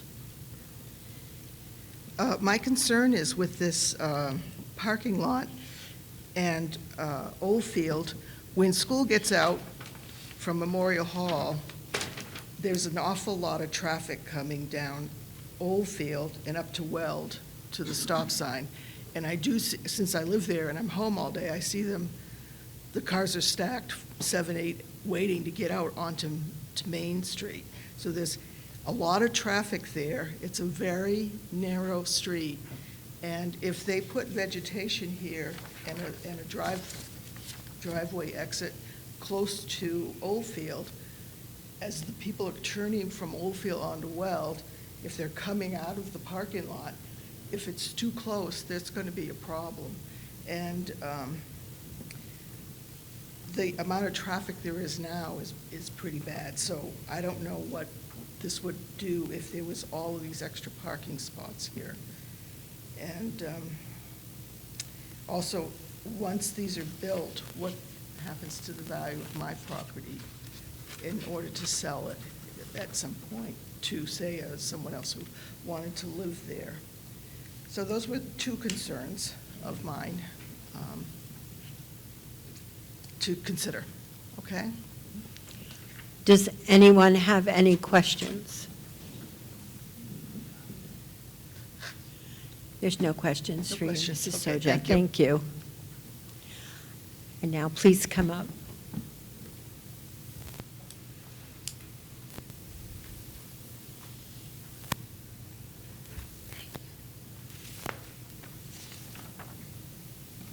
Yeah, you can move that down. Please state your name and address for the record. Sure. My name is Betsy Hood. I'm legally Elizabeth G. Hood, and I'm the co-owner of 12 Oldfield Road. I have some handouts I would love to give to the group, if I may. Yes, please.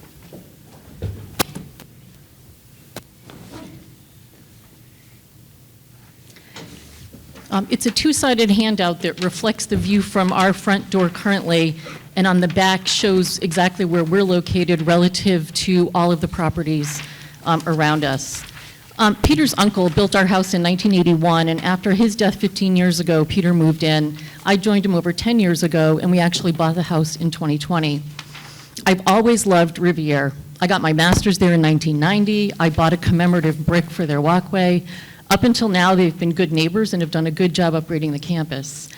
But Riviere's been systematically buying up all the houses around us, and with the purchase of 443 South Main in October 2021, triggered this massive proposal.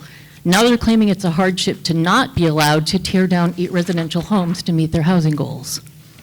I don't agree that this is a hardship, and I have 2 specific areas that I want to highlight. First, we had 0 communication with anyone from the college until after the plans were submitted to the city, and we got our postcards in the mail. Peter and I are both open-minded, creative problem solvers, and we would have been happy to discuss any number of options that might have been acceptable. Our property faces the back side of the proposed dorms and the extensive proposed parking, which will absolutely impact the enjoyment of our property and its value. We are one of the, quote, 2 private homes referenced in the materials. Second, the plan presented tonight didn't include the entire project. After the postcards arrived, Sister Paula scheduled a meeting to present a personalized PowerPoint to us about the project. She explained that each dorm would hold 35 students in an RA, allowing 1 parking place per student, and that was confirmed in the presentation tonight. But this means that the entirety of the parking shown is only enough for the first 2 buildings. So then, where are the other students going to park? So when I asked about what their plans were, Sister indicated that they had some other options. And we're talking between 70 and 140 extra spaces based on whether it's just a total of 4 buildings or the long-term vision for 6. So a few minutes later, Peter had asked a question that wasn't in our prepared presentation. So Sister pulled up a PowerPoint that she had shared with her board, searching through slides. I noticed a random outline on our side of the street farther down into the neighborhood and asked her what it was. She explained that that was the likely vision for the rest of the parking, taking down 3 out of 4 houses to the right of us that they own on our side of the road.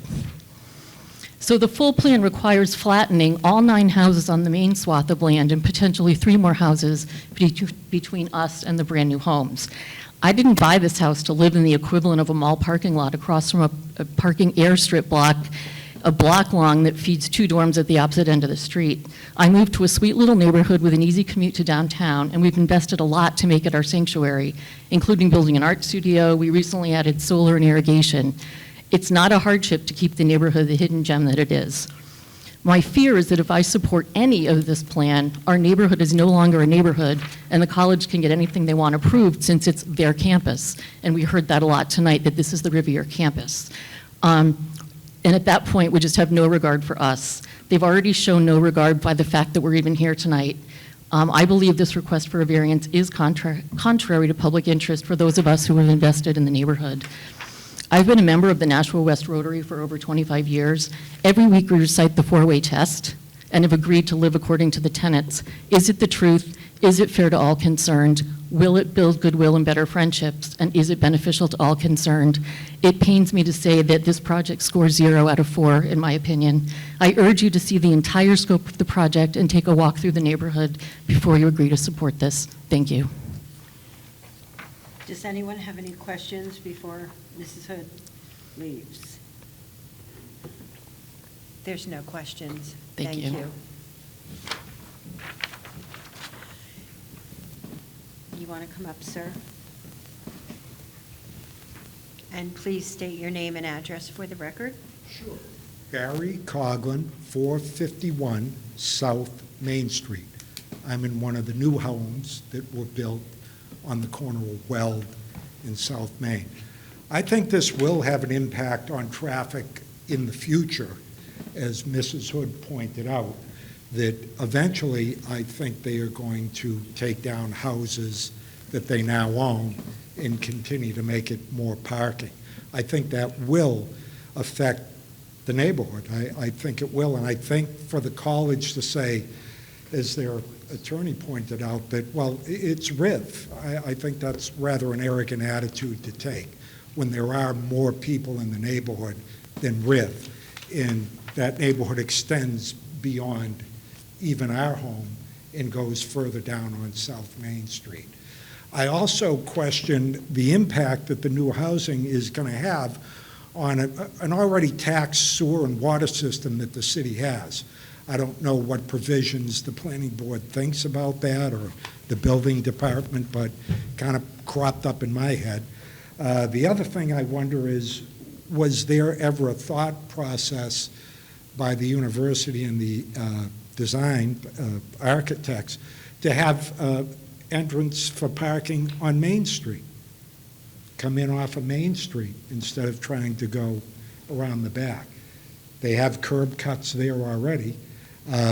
Why not? There are curb cuts there for the existing homes there. Why not take and center the parking in the center of the development and then surround it with the housing and green space so that other people in the neighborhood would be looking at the proposed housing as opposed to parking lot and parking lot, I guess, is the way I put it. But that's all. I just wondered if those had been considered, the water, the sewer, coming in off of Main Street. And it isn't all just RIV. There are other people there who live there. Thank you. Just 1 minute, sir. Does anyone have any questions? No, there's no questions. Is there anyone else here who would like to speak with questions, concerns, or opposition? Hi, my name is Martha Just a Rafferty. minute. I'm on Zoom. Okay. I was just going to turn to the Zoom. I would ask if anyone on Zoom has any questions, concerns, or opposition. And if you do, I see, is this, I can't see the name. Martha Rafferty was just speaking. Is that the person who was just speaking? My name is Martha Rafferty. I'm Oh. on Zoom. And your address, please, Martha? Well, I have a signed purchase and sale agreement for 7 Oldfield Road, and we are scheduled to close the end of this month. So I'm very grateful for being able to listen in and have a few questions, if I may. You may. You have 5 minutes. Okay, first I want to thank 3. Mrs. Hood for sharing your meeting notes from Sister Paula. I think one of my biggest concerns is the proposed expanded plan for the project, which would include the houses that are across the street from the property that we are scheduled to close on at the end of the month. So naturally, this has a very big impact in what, unfortunately, we were not aware of at the time that we began this building project. It's very clear to me through the information that's been shared tonight that there will be a significant impact on the traffic pattern in this very lovely neighborhood. And I think that anybody on this call or in this meeting is fooling themselves to think that there's not going to be a significant impact. So I'm wondering if Attorney Hollis can speak to the expanded proposed plan that might incorporate the homes across the street from the new construction on Oldfield Road and what that might look like and the timing of that. Mrs. Rafferty, once we are through with all of the people who want to speak with concerns, then Attorney Hollis will have 5 minutes to come up and speak to those concerns. Okay, thank you very much. You're welcome. Does anyone have any questions for Mrs. Rafferty? I do not see any. Is there anyone else on Zoom who would like to speak with concerns or opposition?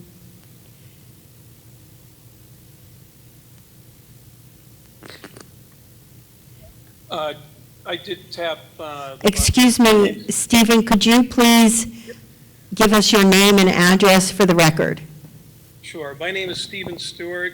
I currently live in Seabrook, 304 Portsmouth Avenue, but I will be purchasing a house at 7 Oldfield Road with Martha Rafferty. So I was lucky enough to grow up in Nashua. I spent my first 22 years there and grew up on the other side of the Nashua Country Club in Farmington Acres. We were really excited to purchase this home because South Main Street, to me, always started residentially as you got through Riviera. Now, obviously, they've made a big investment in purchasing these homes at a risk because that's a residential urban area, which I think should stay residential, not a college dorm area. I think when you look at the buildings that they're putting up, as much as they've tried to make them look beautiful, they are not in the historic mindset that was built over the years.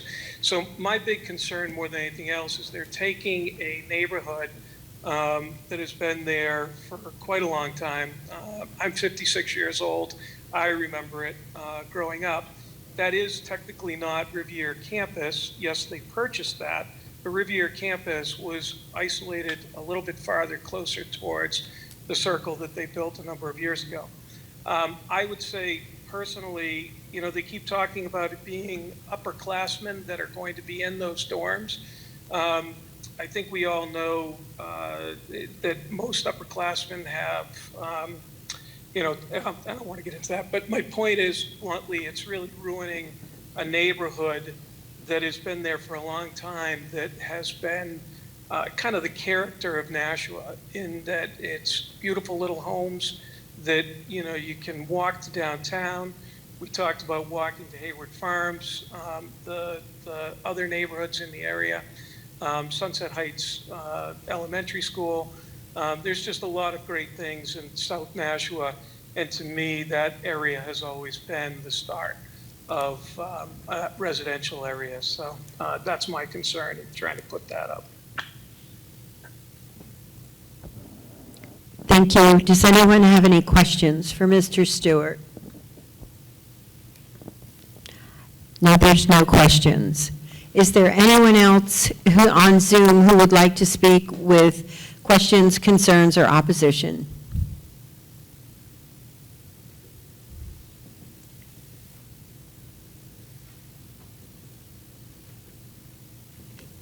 I don't see anyone, Kate. Attorney Hollis, please again state your name and address for the record, sir. Thank you again. Morgan Hollis, attorney at Gottesman and Hollis, 39 East Pearl Street in Nashua. And I'll try to quickly run through the concerns that were raised.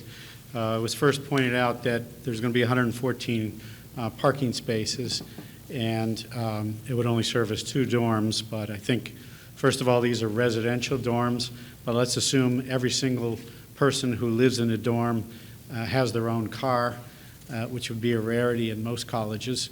But if they do, that would be 37 cars per dorm. That's 74 for the first 2 buildings. I think the statement was it would only perhaps be for the first 2 buildings, but it would not be. There's adequate parking there for all 4 buildings that we're asking for. Second of all, there was concerns raised over the parking lot itself, the size, the scale, the impact of the cars coming and going to the parking lot.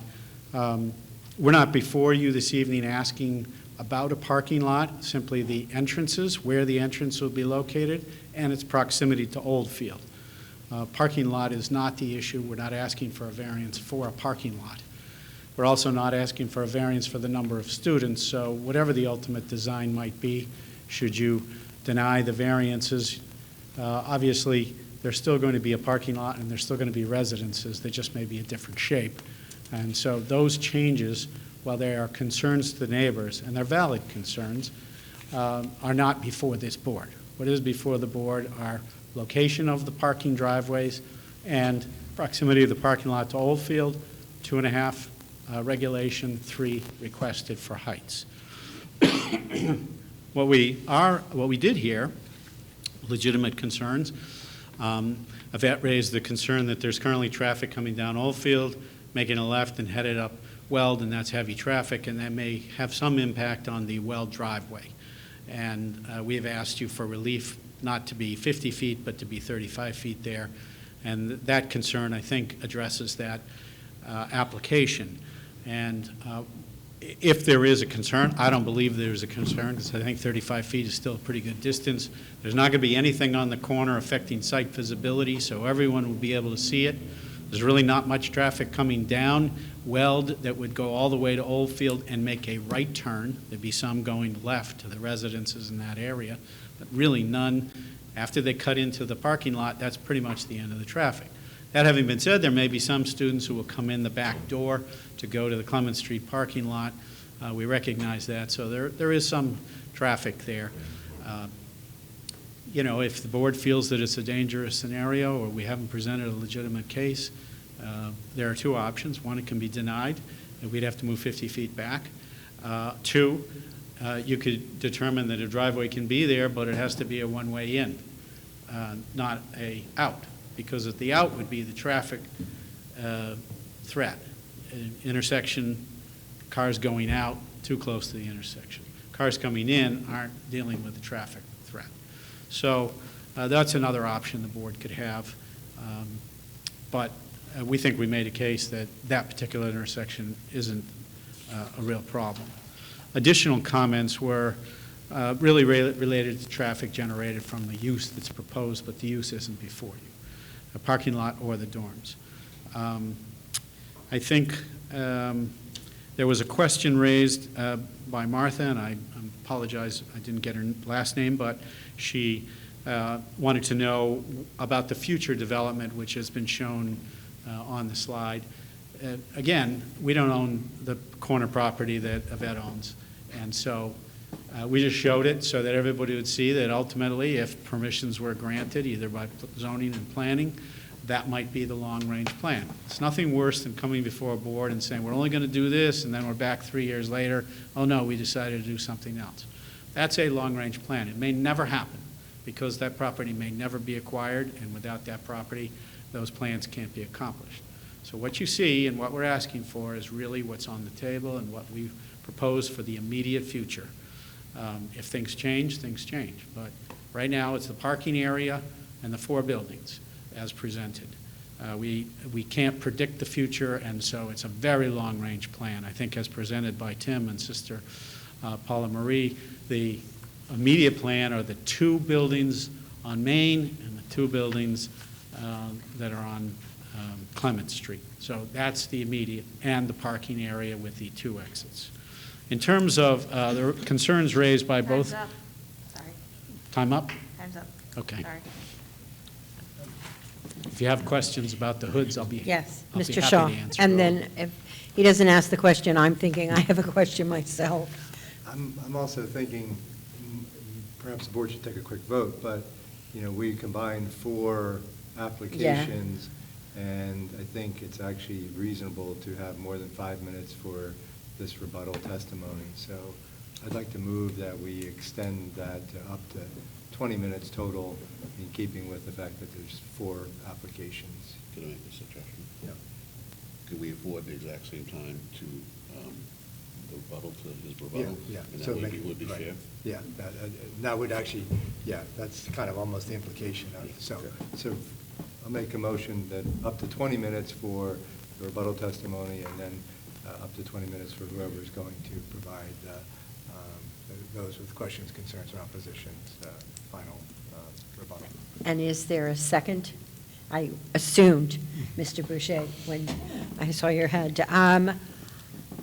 Mr. Boucher, how do you vote? Mr. Boucher votes in favor. Mr. Shaw, how do you vote? Mr. Shaw votes in favor. Mr. Courier, how do you vote? Mr. Courier votes in favor. Mr. Lionel, how do you vote? Mr. Lionel votes in favor. And myself, Mary Ellen McKay, I also vote in favor. So you have more time, Attorney Hollis, to address the concerns. And while you are addressing concerns, there was one concern that I'm hoping you're going to address that Gary brought up around using a different location for exit and entrance into the parking lot, rather than off of Main Street in the back, or not in the back. Probably Tim would be better to answer that, although from my perspective, it's really a health, safety, and welfare perspective. That's where the traffic is. You're going to have cars entering and turning on traffic rather than at a controlled intersection controlled by a stop sign, which would be either Weld or Clement. You'd have, the traffic would be contained in a parking area, but you're going to end up with buildings that much closer to the hoods. Right now, we have parking and a proposed substantial green space. Probably you're going to end up with parking closer to Main, but you're going to end up with buildings closer to Oldfield. We don't think that's a good design. That's not a safe design. All the traffic should really come out and be limited access onto Main at the existing intersections, not at a new intersection. So that's the way the design is featured. I think the other thing is, I mentioned that topographic change. Those upper lots perched on that higher plateau, and then their backyards drop down, and then it drops even further to the lots behind, which is where the parking lot would be. So it becomes sort of a design difficulty in dealing with putting parking up near Main Street. That's my answer, but I'll ask Tim in a moment to comment. Thank you for the extra time. The other thing I wanted to address was these are the residential students, not commuter students, that are going to be parking in this parking lot. But that having been said, as I mentioned, we could make it one way in off of Weld Street if that was a concern of the board. We don't think it's a big concern, but if the board heard comments and has some issue with it, I think that's really more of a planning board decision than a zoning board decision.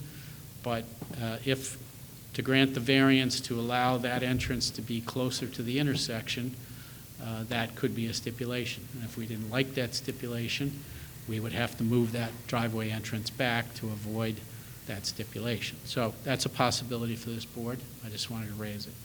As I say, parking on Main Street was raised, and our answer is we don't think that's the right place to be.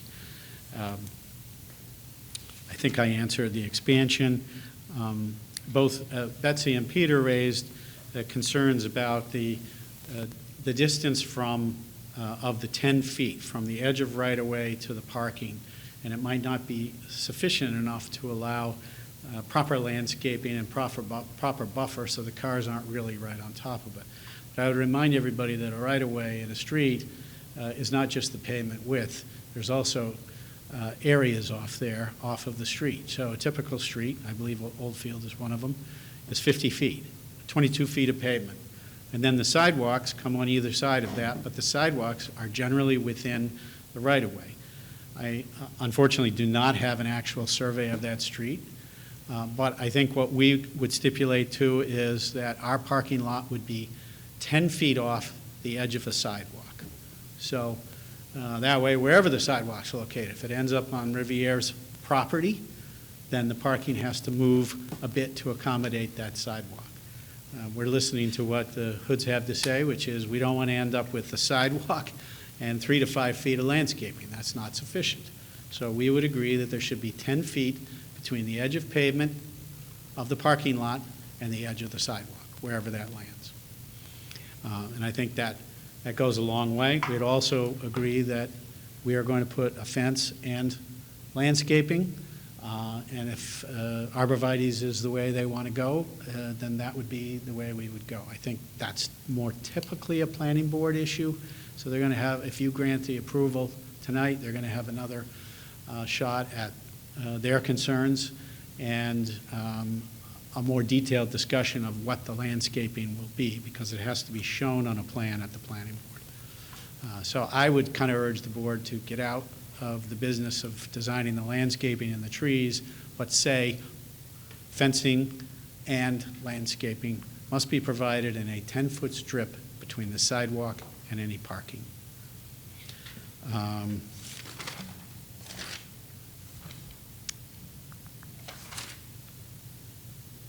I believe I've answered, I've addressed the concerns that I heard raised, and I just ask if Tim Maness might respond. If you have any questions, though, for me, I'd be happy to answer them. Yes, I see Mr. Shaw, and then I see Mr. Courier. This is more, really, it's on behalf of Ms. Rafferty, and I don't necessarily feel like it's germane to our decision, but I'd just like you to understand, as I understood her question, I believe it was about regards to the future development of, I guess it would be number 4, 6, 8, and 10 Oldfield. So those properties that are across from, I think they're purchasing number 7. So I think it was that curiosity. So again, just so you know, that I don't think she was actually asking about the parcel that we've been talking about. I see. Versus those other properties. So I just wanted to clarify that. I don't think you need to speak to it, but I wanted to make sure you had that opportunity to actually address the specific question. There isn't a specific plan or a specific timing. I think what was referenced by Betsy was that there was a presentation made by Sister Paula indicating that somewhere down the line that area might become additional parking. But there's a long way between the cup and the lip, as they say, and there's no plan on the books at the moment. If there was to be a plan, if it didn't meet the setback requirements, they'd have to come here for that application. If it didn't meet the use requirements, they would have to come here. If it met all of the zoning requirements, it would have to go to the planning board. So I'm just really saying that for the benefit of the call-in, but you all know that. So there is no immediate plan. A lot of these master plans, just like master plans of the city, develop, and people try to take a look down the road so that there aren't real surprises. If that's what you want to do, that's the objective you ought to talk about. But at the moment, there are no plans on the books, no immediate plans, no timetables. So we're aware of the neighbors' concerns. We've received calls and email from the Stellis family. We would have to approach all of the neighbors, including the Welcome to the Neighborhood new neighbor, and we would do that. Mr. Courier. Yeah, there was another question. I just would like you to speak to Mr. Hollis. I think it was by Mr. Coughlin about the municipal services like the water, sewer. If you could just speak to that. The area is serviced by water and sewer, and I asked Sister Paula Marie if she's aware of any problems in that area, and she's not. I would imagine both Yvette, Peter, and Betsy might be able to better speak, but frankly, those new houses are being built. I don't think they allowed them to be built if the sewer didn't have capacity to accommodate those houses. All the existing houses have sewer. We're not going to get a building permit until the engineering department has fully vetted the site plan. The site plan would have to go through engineering for both sewer and water, but municipal sewer and water is available there, and we're not aware of any difficulties in capacity of sewer and water in that area. All right, thank you. And it's not really a question, but it was just kind of this application, reminded me, we've looked a lot recently across the highway at Tara Heights, which has been developing, and I didn't know if there had ever been any discussion, I ask out of curiosity on behalf of the university, of whether perhaps like a rezoning, like create your own like university zoning with this kind of dreamscape and approaching, you know, the Board of Aldermen with that. And then kind of have flexibility within that zoning to do everything you'd like to do. I just didn't know if there had ever been a discussion or thought of that, out of curiosity, Mr. Hollis. Well, a number of years ago, which I believe predates Sister Paula Marie, the city went through a series of discussions about changing the zoning ordinance, and one of the proposals that was talked about was making it a university-zoned area because of the predominance of the building and the fact that we had to come for a lot of variances every time the university wanted to do anything. It's in an R9 district. And I think the conclusion that was reached, I was a participant in those discussions, and the conclusion was that it's very difficult to give a carte blanche permission to a university because at some point there's an R9 zone line there, no matter what you do. And it's probably better that there were some modifications to the ordinance to allow some of the uses that are proceeding there, such as dormitories. But at the end of the day, it's still a residential neighborhood, and it stayed that way. All right, thank you. Does anyone else have any questions for Attorney Hollis? And if I might, Tim, could you just speak briefly about the possibility of the design and the difficulties of the design of drawing the parking in off Main and putting the buildings around that parking? Yes, thank you. Tim Manis, Durkin Netson, 33 South Broad Street, Lidditz, Pennsylvania. So it really is a matter of kind of arrival processing into the campus and then getting the pedestrians closer to where they're going, which is up on the campus, rather than putting the parking between South Main Street and the buildings and having the parking along South Main, which frankly would probably maybe bring other objections in terms of having the parking lot there. I do think that we will look at, as the attorney has said, screening. When we went through and this wasn't a zoning issue, but when we did the science building project, there were some other campus changes that had to occur with circulation and things. And we worked closely with the Duprees right there on the corner of Fairview, I think it is, and right next to the Muldoon Center, and provided screening and fencing there because of the same concerns, parking, car headlights, those kinds of things. So really, from a campus perspective, and I understand the concerns of the neighbors, we're thinking of it in terms of, again, trying to move that parking more toward the edge, put the pedestrians in the center with the buildings around that pedestrian green space. And if you look what was done back over at the chapel, you may remember years ago that the chapel and Regis Hall next to it had parking right in front of the building. Yes, it was away from the edge of the campus, but you had to walk through the parking lot to get there. So we moved the parking to the edge of the campus, actually quite close to Daniel Webster Highway there, where the ice cream shop is, and tried to bring the green space into the middle of it all. So absolutely no objection to screening that parking.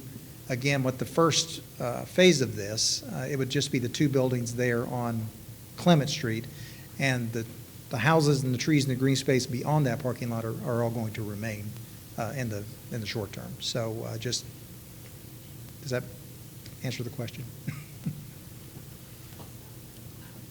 Well, those who were in opposition or having concerns are now able to speak among themselves and choose just one person who can come up and then respond to Tim and to Attorney Hollis. Madam Chair, And- take a 5-minute break? But we're going to take a 5-minute break so that y'all can have a conversation. And I don't know if anyone on Zoom has any comments they want to add to what you want to say. Okay, we are in recess for 5 minutes. We should come back about 8:40.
Okay, we are back, and if there is one person who wants to speak, please come forward, state your name again for the record, and your address, please.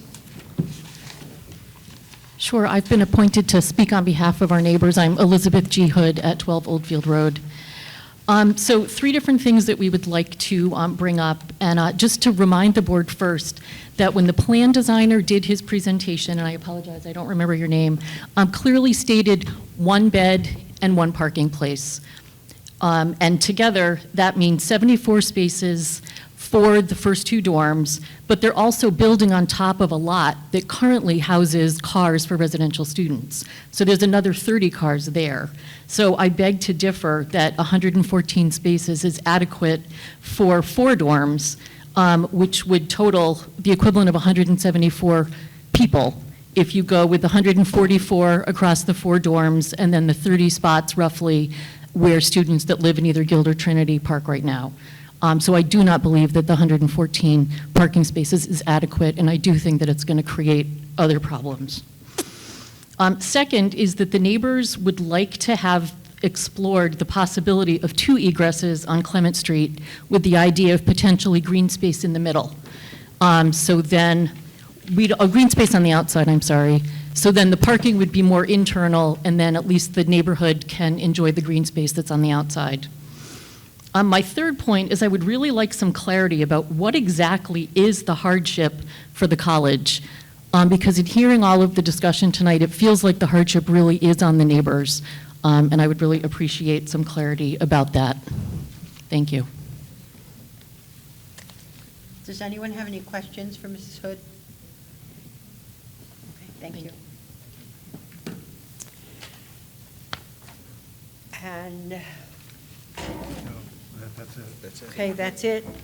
We are now going to, unfortunately, close unless the board wants to hear the answer to the question that Mrs. Hood proposed. No.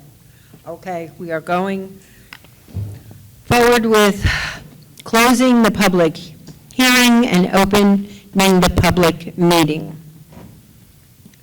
Mr. Boucher. So there's a lot to unpack here, but Yes, sir. I'll try to make it simplify it. Again, the request is not to add dormitories or add parking. It's just getting some relief from the location of the parking lot and the extra of the story because of the facade of the building. So let's start with I'll start with the 3 stories, 3.5 stories. Again, I think the applicant made a good case in the reasoning. I follow that. Again, I think it's an architectural result of what they're trying to achieve. Again, does not exceed the allowed building height in that area. So in general, I'm good with the 3.5 stories. Just 3 stories. 2.5. Yeah, 2.5, 3, sorry, 3 stories. So I'm good with that. So again, now I think the biggest issue, or the issue that seemed to be concerning was, again, location of parking lot, the flow of traffic, and all that.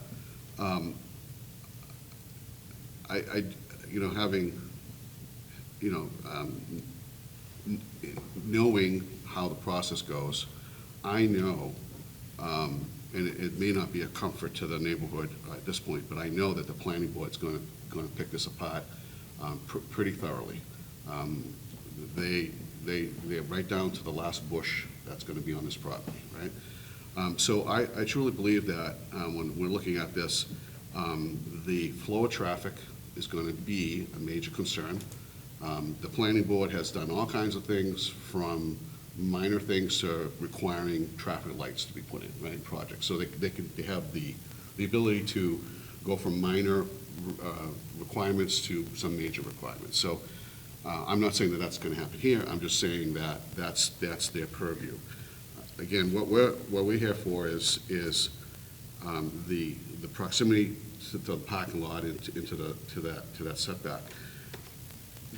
if they could be here not requesting that, and that parking lot would be there. All right, so again, that plan would go to the planning board, and they would, and then if the entrances were not closer than 50 feet to the intersection, they wouldn't be here in front of us talking about a parking lot or the two entrances. And with that, at that planning board stage, the concerns of the light pollution, the lights and all that, that's where that would come up.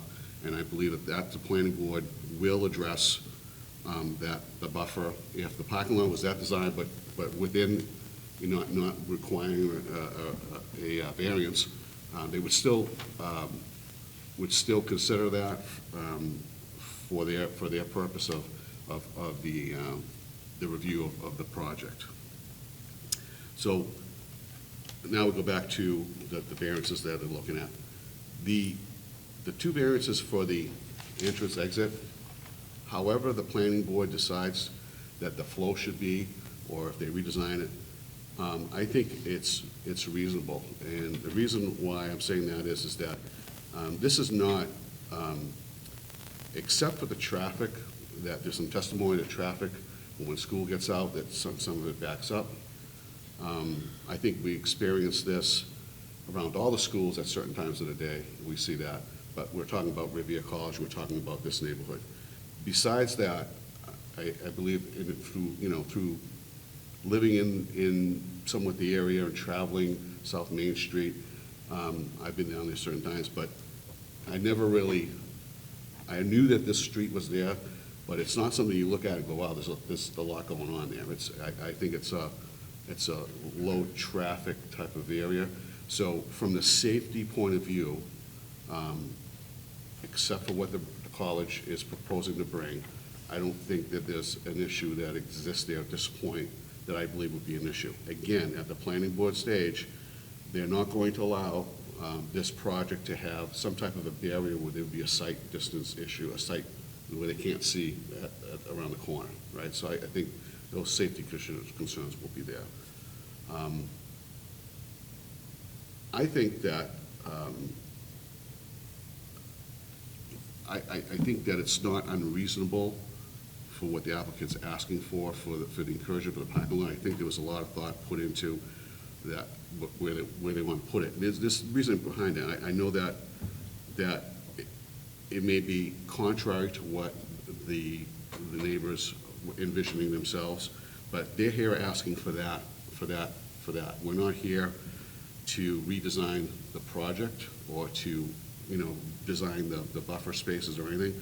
We're just looking at that. So I believe that whether it's 10 feet, the incursion is what they're asking for, or if it were to be just sitting where it sits, the parking lot would still have generally its same shape and it would be in its existing spot. So with that, I'm finding some support for these variances and for different reasons, and I'd like to hear more from the rest of the board. Thank you.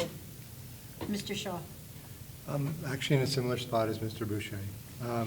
Yeah, and I want to note, again, it's not our job to design these kind of things, and I mean, we try to ask questions and understand maybe why the designs were done a certain way, and I appreciate, even the suggestion that was made, there at the end about, what about, two entrances on and off of Clement Street. And those, again, that's all the kind of stuff that could be taken up by the planning board and could be, rethought of even by the applicant. And just because whether we approve or don't approve, especially at least of any of these variances for that matter, the applicant can still either do things that will be without, come with a proposal that could go directly to the planning board that won't need any variance relief. And it could be the case even through that process. It could be that there'll be some, assuming this board were to approve the variances, it could be ultimately that that parking lot does not stay as close to Oldfield Road, or that those entrances are shifted anyhow or whatever, and those variances might not actually need to be utilized if they are granted. But our job is really primarily to look at the specific requests with some understanding of the context of the proposal and try to understand how that works. So, you know, the question about the entrances and the distance from those intersections, I have no problem with that because especially, and I think Attorney Hollis made a good point, a lot of times the great concern about a driveway by an intersection is to do with people normally backing out of driveways.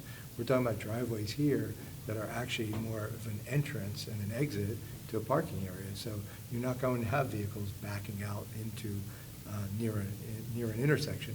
The intersection at Clement and Oldfield, it's pretty much just a continuation of the street. It's an L that is two different streets and is technically an intersection, but it's, that is not even, it doesn't function like what we normally think of as an intersection.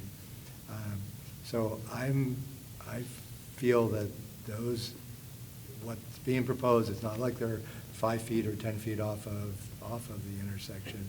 They're actually a pretty reasonable distance already. The setback of the parking area, I think, has been well thought out. I think the applicant is more than willing to do, again, and I think I would say just for our purposes, and even though I have full confidence that it will go forward, that we just had a stipulation that there would be barriers that include fencing and vegetation, especially across from number 12 Oldfield, which those residents have very much asked for, and I think the applicant has said they were more than willing to do. And I think there was already the discussion that there'd be at least a 10-foot green space between the edge of the sidewalk and the parking area. I think that kind of addresses all the parking issues, and I think that the fact that, yes, it's a 3-story proposal, but for most regards, it's going to have the appearance of the 2.5-story and does not exceed the height requirement, I think is a reasonable proposal, and I'm okay with that as well. So that's pretty much my reasoning at this point, and still looking forward to the rest of the board's comments. Thank you. Mr. Courier. To kick things off with me, I guess upon getting this application, I thought, wow, there's a lot of big asks here. And, going to the site, not that I go through Riviera on Main Street, South Main, fairly frequently, but to get out and walk around, it's the first time I set foot on Oldfield Street, and I thought, wow, what a nice little hamlet back here. I never knew this existed, so I certainly empathize with the residents there that a proposal like this is a change. So I guess first on the building heights, and I feel that it's interesting. I didn't hear tonight opposition on the buildings or the height of the buildings. I kind of feel they're far enough away from the hamlet of Oldfield that's not an issue. And then I appreciate the color slides tonight, but the black and white views that are in our package, when I'm standing there on South Main holding those up, I'm like, well, really, what's being proposed? The 3 stories, in my mind, there are 3 stories, no way around that. It's really not unlike the Muldoon Center, on the other side of the street. It's kind of the continued character of Riviera. So, I mean, for the 3-story buildings, I don't have a concern with that. I'm on board with that.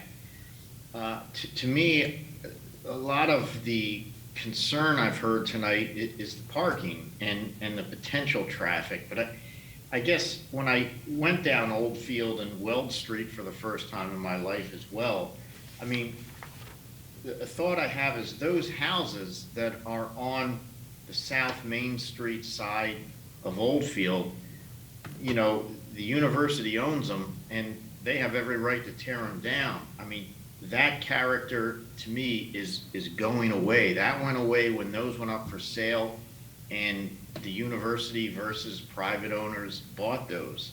So I'm looking at the parking lot of, is it 10 feet or is it pushed back, further from Oldfield?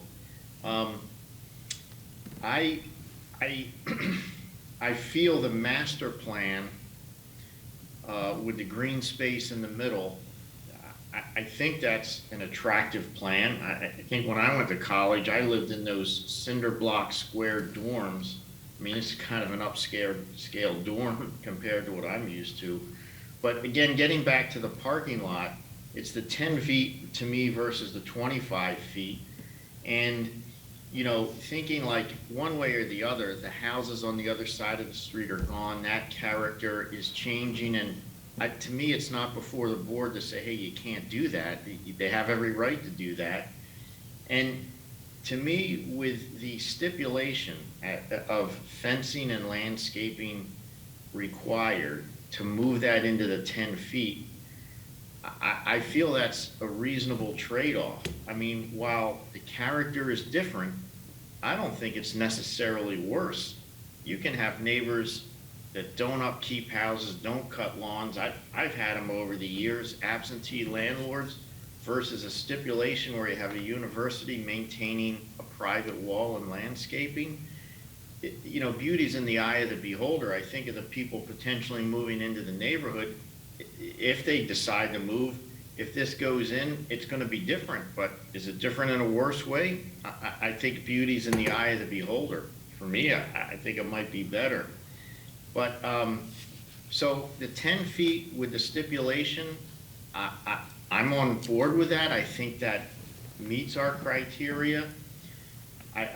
The driveways being 35 feet, I think it's a sound argument that's a lot of that's for cars backing out, as Mr. Hollis said, with these cars pulling forward, which is the way they're going to be exiting the parking lot. And also, I mean, I don't see Oldfield as getting that much traffic.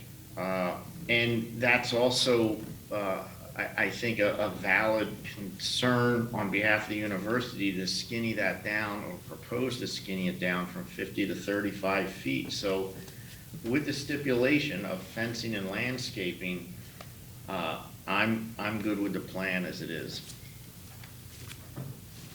Thank you. Mr. Lionel. Yeah, I don't have a lot to add to this. Although I heard and empathize with the concerns of the neighbors, and certainly I understand them, I'm reminded that a lot of what their concerns are about are not things that are before this board. So I have to concern myself with only what we're being asked here.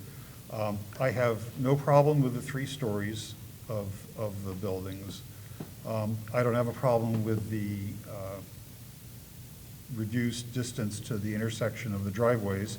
I think that the distances that they will be there are adequate for those purposes, because as has been said, the 50-foot clearance is primarily to protect against people backing out of driveways, and that won't be happening here. The setback for the parking lot, I'm happy with the idea of a stipulation that there will be a minimum of 10 feet of barrier or a fencing or visual barrier, and the planning board can determine what that will be. I don't think the zoning board should be getting into exactly what that should look like. So, given all that, I would support all of these variances, but I certainly understand the trepidation that the neighbors and the new neighbors have with changing the look of the neighborhood, and I would suggest that they take those concerns to the planning board, which is the more appropriate forum to discuss those. Thank you. Mr. Minkara. I also appreciate the concerns of the neighbors. I think this is a, relatively quiet residential enclave that is going to change forever should this plan go forward. But I think, as it has been stated, whether or not this happens is not what's before us. What's before us is the buildings, the 3 stories versus 2.5. I thought they were 2.5 until actually the nuance was explained to me as to what made it 3. But I do support the height. I do think it's consistent with the often taller buildings on the rest of the campus. And as noted, it meets the height requirements. I think it's been designed to be in keeping with residential areas. So I can certainly support that. I also support the setbacks because really that's the other 3 variances are related to the driveway setbacks and the parking lot setback. Again, not whether or not there is a parking lot or whether the parking lot is adequate, but whether that parking lot can be within 10 feet of the property line versus 25. I think the only other things I could add to that are that, when looking at this property, both in the layout of the parking lot and these entrances, which obviously are directly tied to that, as been noted, you have a few challenges, the topography being one. But the other is also that portions of this site are actually, bounded on 3 to 4 sides by public streets, meaning you've got front yard setback all around this property, which makes it additionally challenging to try to cite something that isn't within those parameters. I do think a lot of care and thought has been put into centering the green space. Could there be better locations to locate driveways and entrances? Perhaps, but again, that's not before us. That is something that the planning board would consider. So I think for all the reasons stated, I support the application. Thank you. Mr. Kanakis. I'm in about the same position as everyone else. I don't know that I have much of substance to add, just that Mr. Boucher did a great job of narrowing down the issues that we're actually focusing on.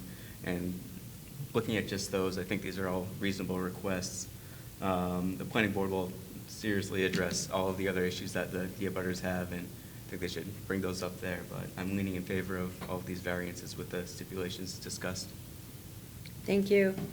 And myself, I am also, and I too want to thank Mr. Boucher for narrowing down the 40,000 feet right down to the ground for us, because our purview is the setbacks and the variances requested. We can't do anything about designing a parking lot. That is the planning board.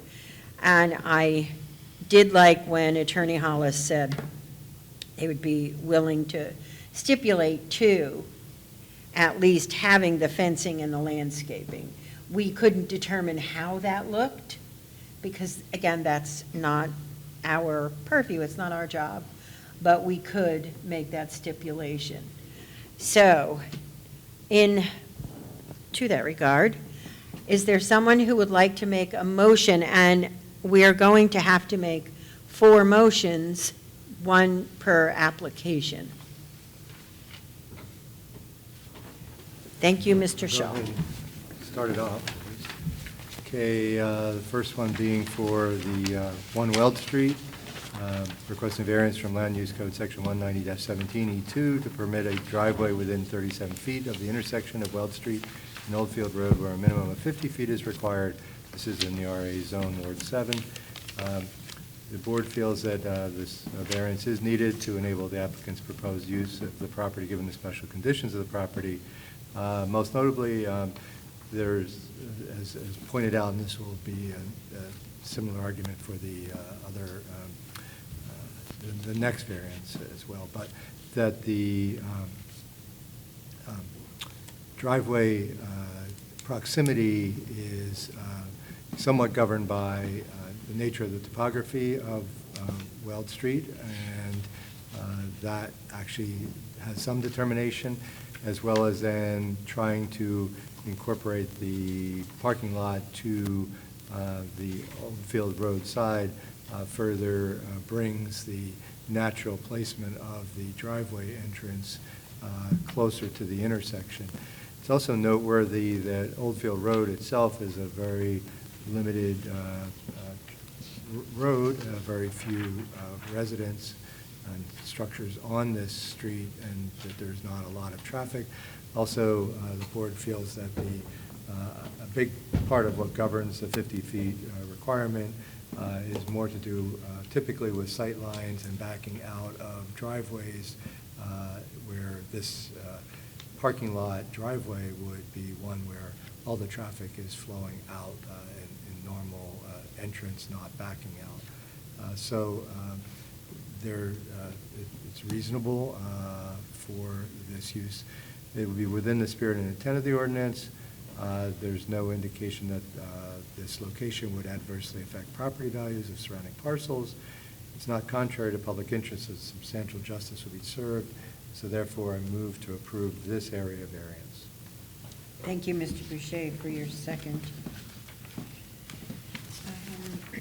Mr. Boucher, how do you vote? Mr. Boucher votes in favor. Mr. Shaw, how do you vote? Mr. Shaw votes in favor. Mr. Courier, how do you vote? Mr. Courier votes in favor. Mr. Lionel, how do you vote? Mr. Lionel votes in favor. And myself, Mary Ellen McKay, I also vote in favor. So that is a unanimous decision. And this variance has been granted. And so I will explain as I have to throughout the Maybe you evening. just do Or that. just do it, Just do I'll that. do it at the end, Yeah, yeah. but I do want to acknowledge that the variance was approved. And we'll do that individually. I think that's probably the easiest way. Mr. Shaw, are you going to Yep. continue on? I'll Thank you continue. very much. The next variance request is for 1 Clement Street. We're requesting a variance from Land Use Code Section 190-17E2 to permit a driveway within 35 feet of the intersection of Clement Street and Oldfield Road, where a minimum of 50 feet is required in the RA zone, Ward 7. Again, this variance is needed to enable the applicant's proposed use of the property, given the special conditions of the property. Benefit sought by the applicant cannot be achieved by some other method reasonably feasible for the applicant to pursue other than the variance. Similar to the Weld Street driveway, this one also has a similar topographical challenge, as again, also because of the same placement of the parking lot as proposed towards Oldfield Road. The natural entrance is closer to the intersection than the 50 feet that is normally required. It's also noteworthy that this, while it is an intersection technically because it is 2 different roads, in function it's much more like a continuous street where there's an L nature to this. So there is still some traffic will be coming around a corner, but there's limited traffic from Oldfield Road, and we don't believe there's safety concerns by having this closer proximity of the driveway, as well as, again, the traffic would be driving out, entering normal forward direction rather than backing out from the driveway. Would be within the spirit and intent of the ordinance. There's no indication of any negative effects on surrounding parcel property values. It's not contrary to public interest, and substantial justice would be served, and I move to approve this area variance. And thank you, Mr. Boucher, for your second. Mr. Shaw, how do you vote? Mr. Shaw votes in favor. Mr. Courier, how do you vote? Mr. Courier votes in favor. Mr. Lionel, how do you vote? Mr. Lionel votes in favor. Mr. Boucher, how do you vote? Mr. Boucher votes in favor. And myself, Mary Ellen McKay, I also vote in favor. So, again, this variance has been granted unanimously, and we will move on to case number 4. Mr. Shaw. This area variance request is for 1 Clement Street, 1 Weld Street, 11, 15, and 17 Oldfield Road, sheet 112, lots 16, 18, 19, 21, and 22, requesting a variance from Land Use Code Section 190-194G to encroach 15 feet into the 25-foot required front yard setback on both Oldfield Road and Weld Street to allow parking spaces for proposed residential dormitories. Again, this is in the RA zone, Ward 7. The variance is needed to enable the applicant's proposed use of the property given the special conditions of the property and the benefits sought by the applicant cannot be achieved by some other method reasonably feasible for the applicant to pursue other than the variance. There's a number of factors that were apparently went into consideration for the placement of this parking lot, specifically by bringing it closer, but with still an eye towards some amount of green space, bordering Oldfield Road, not having any driveway entrances on Oldfield Road, but also the nature of the green space and the overall proposal for the dormitories, pedestrian safety, and other aspects. This was the most reasonable proposal for the placement of the parking area. It's within the spirit and intent of the ordinance. There was some concern expressed regarding property values of surrounding parcels, but I think the board feels that there's no obvious detriment from this location of the parking lot. It's not contrary to public interest, and substantial justice will be served. I'll also note that the applicant has agreed to, and I'll note it as stipulations for this motion, to have a 10-foot green space between the edge of the sidewalk and the beginning of the parking lot, and also to incorporate fencing and vegetative barriers for especially the location across from number 12 Oldfield Road. Mr. Shaw, would you back up a bit? I'm trying to type in Sure. the stipulation. Oh, yeah, I got the first part about the 10-foot green space. So to add, so go ahead. Fencing and landscape or vegetation barrier as well, that's focused primarily on the 12 Oldfield Road part of the adjacent property. Certainly doesn't preclude them from doing more than that, but I know that was the area of greatest concern. And we won't, we assume that the planning board will define the particulars of that, and hopefully also the applicant works closely even with the abutter.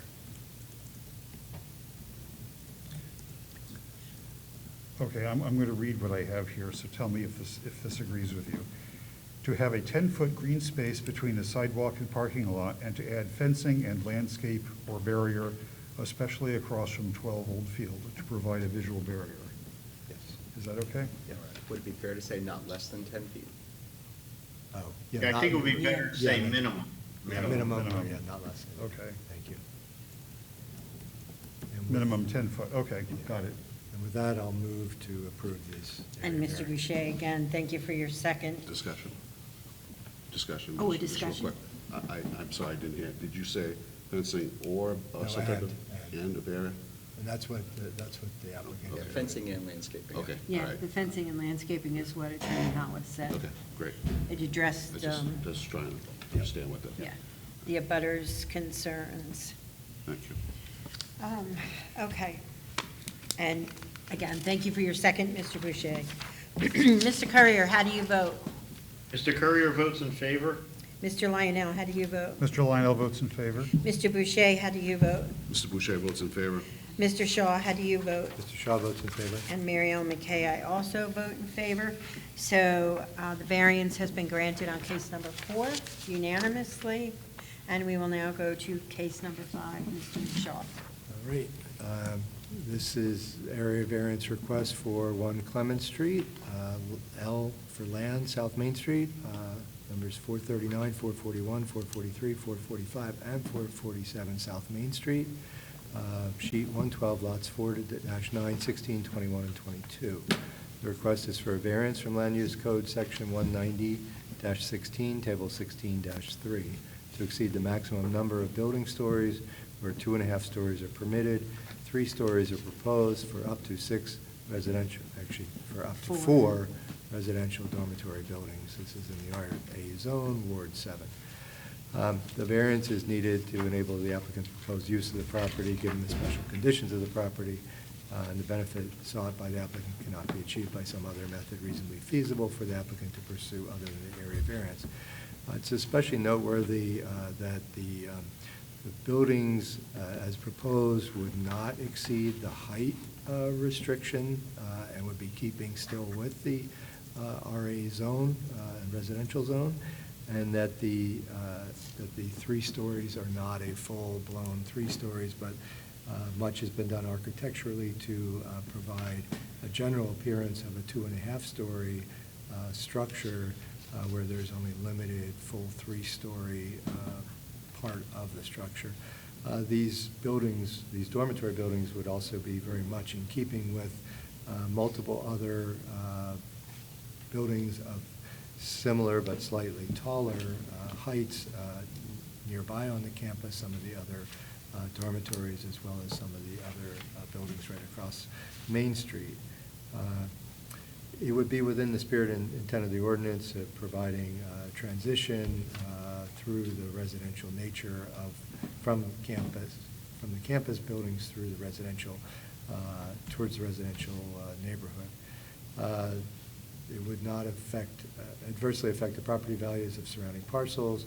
It's not contrary to public interest, and substantial justice would be served. And with that, I move to approve this area variance. And thank you, Mr.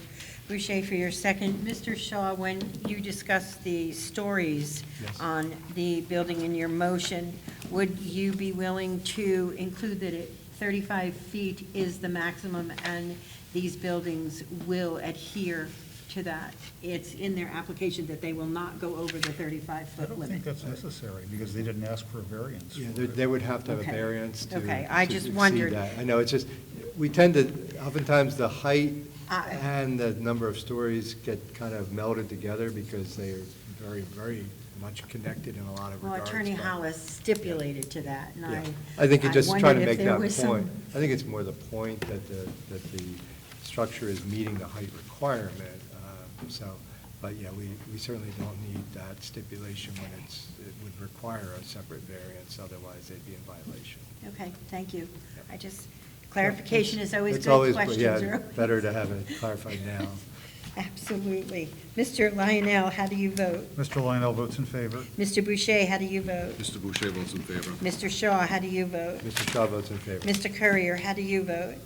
Mr. Courier votes in favor. And myself, Mary Ellen McKay, I also vote in favor that case number 5 has also been granted the variance. As you know, anyone has the opportunity to appeal within 30 days any decision made by this board. Should you have any questions, comments, concerns, please refer back to Mr. Carter Falk in the Planning Department. And thank you all for being here, and thank you for your presentation. And thank you for your concerns as well to the neighbors. Thank you very much. Thank you. Okay, as we move on, we do not have an agenda for our next meeting. There is no motion for rehearing, and because we have extra time, It's a 3-week. that's why there's no agenda. So did everyone have an Madam Chair, opportunity? I want to maybe ask the audience to step out. Oh. We're going to continue the conversation. Yeah. Can you step out, please? We still have some work to do.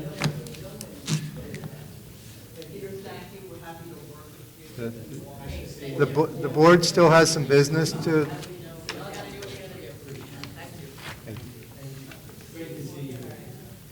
There goes Kate.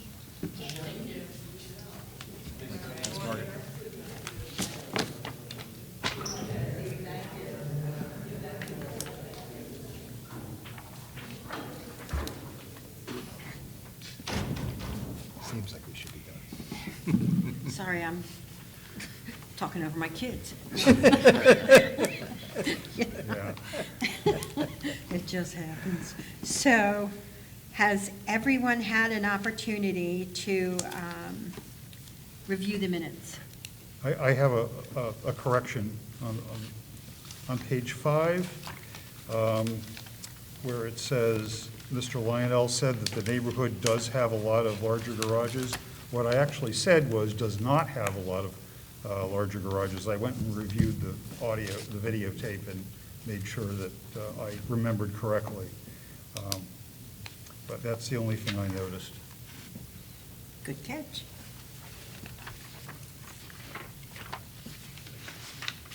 Does anyone else have any other comments on our now adjusted minutes? Is there a motion to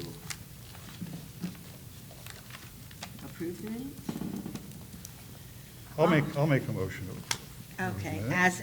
as edited, as amended? As amended. Thank you, and I will second that.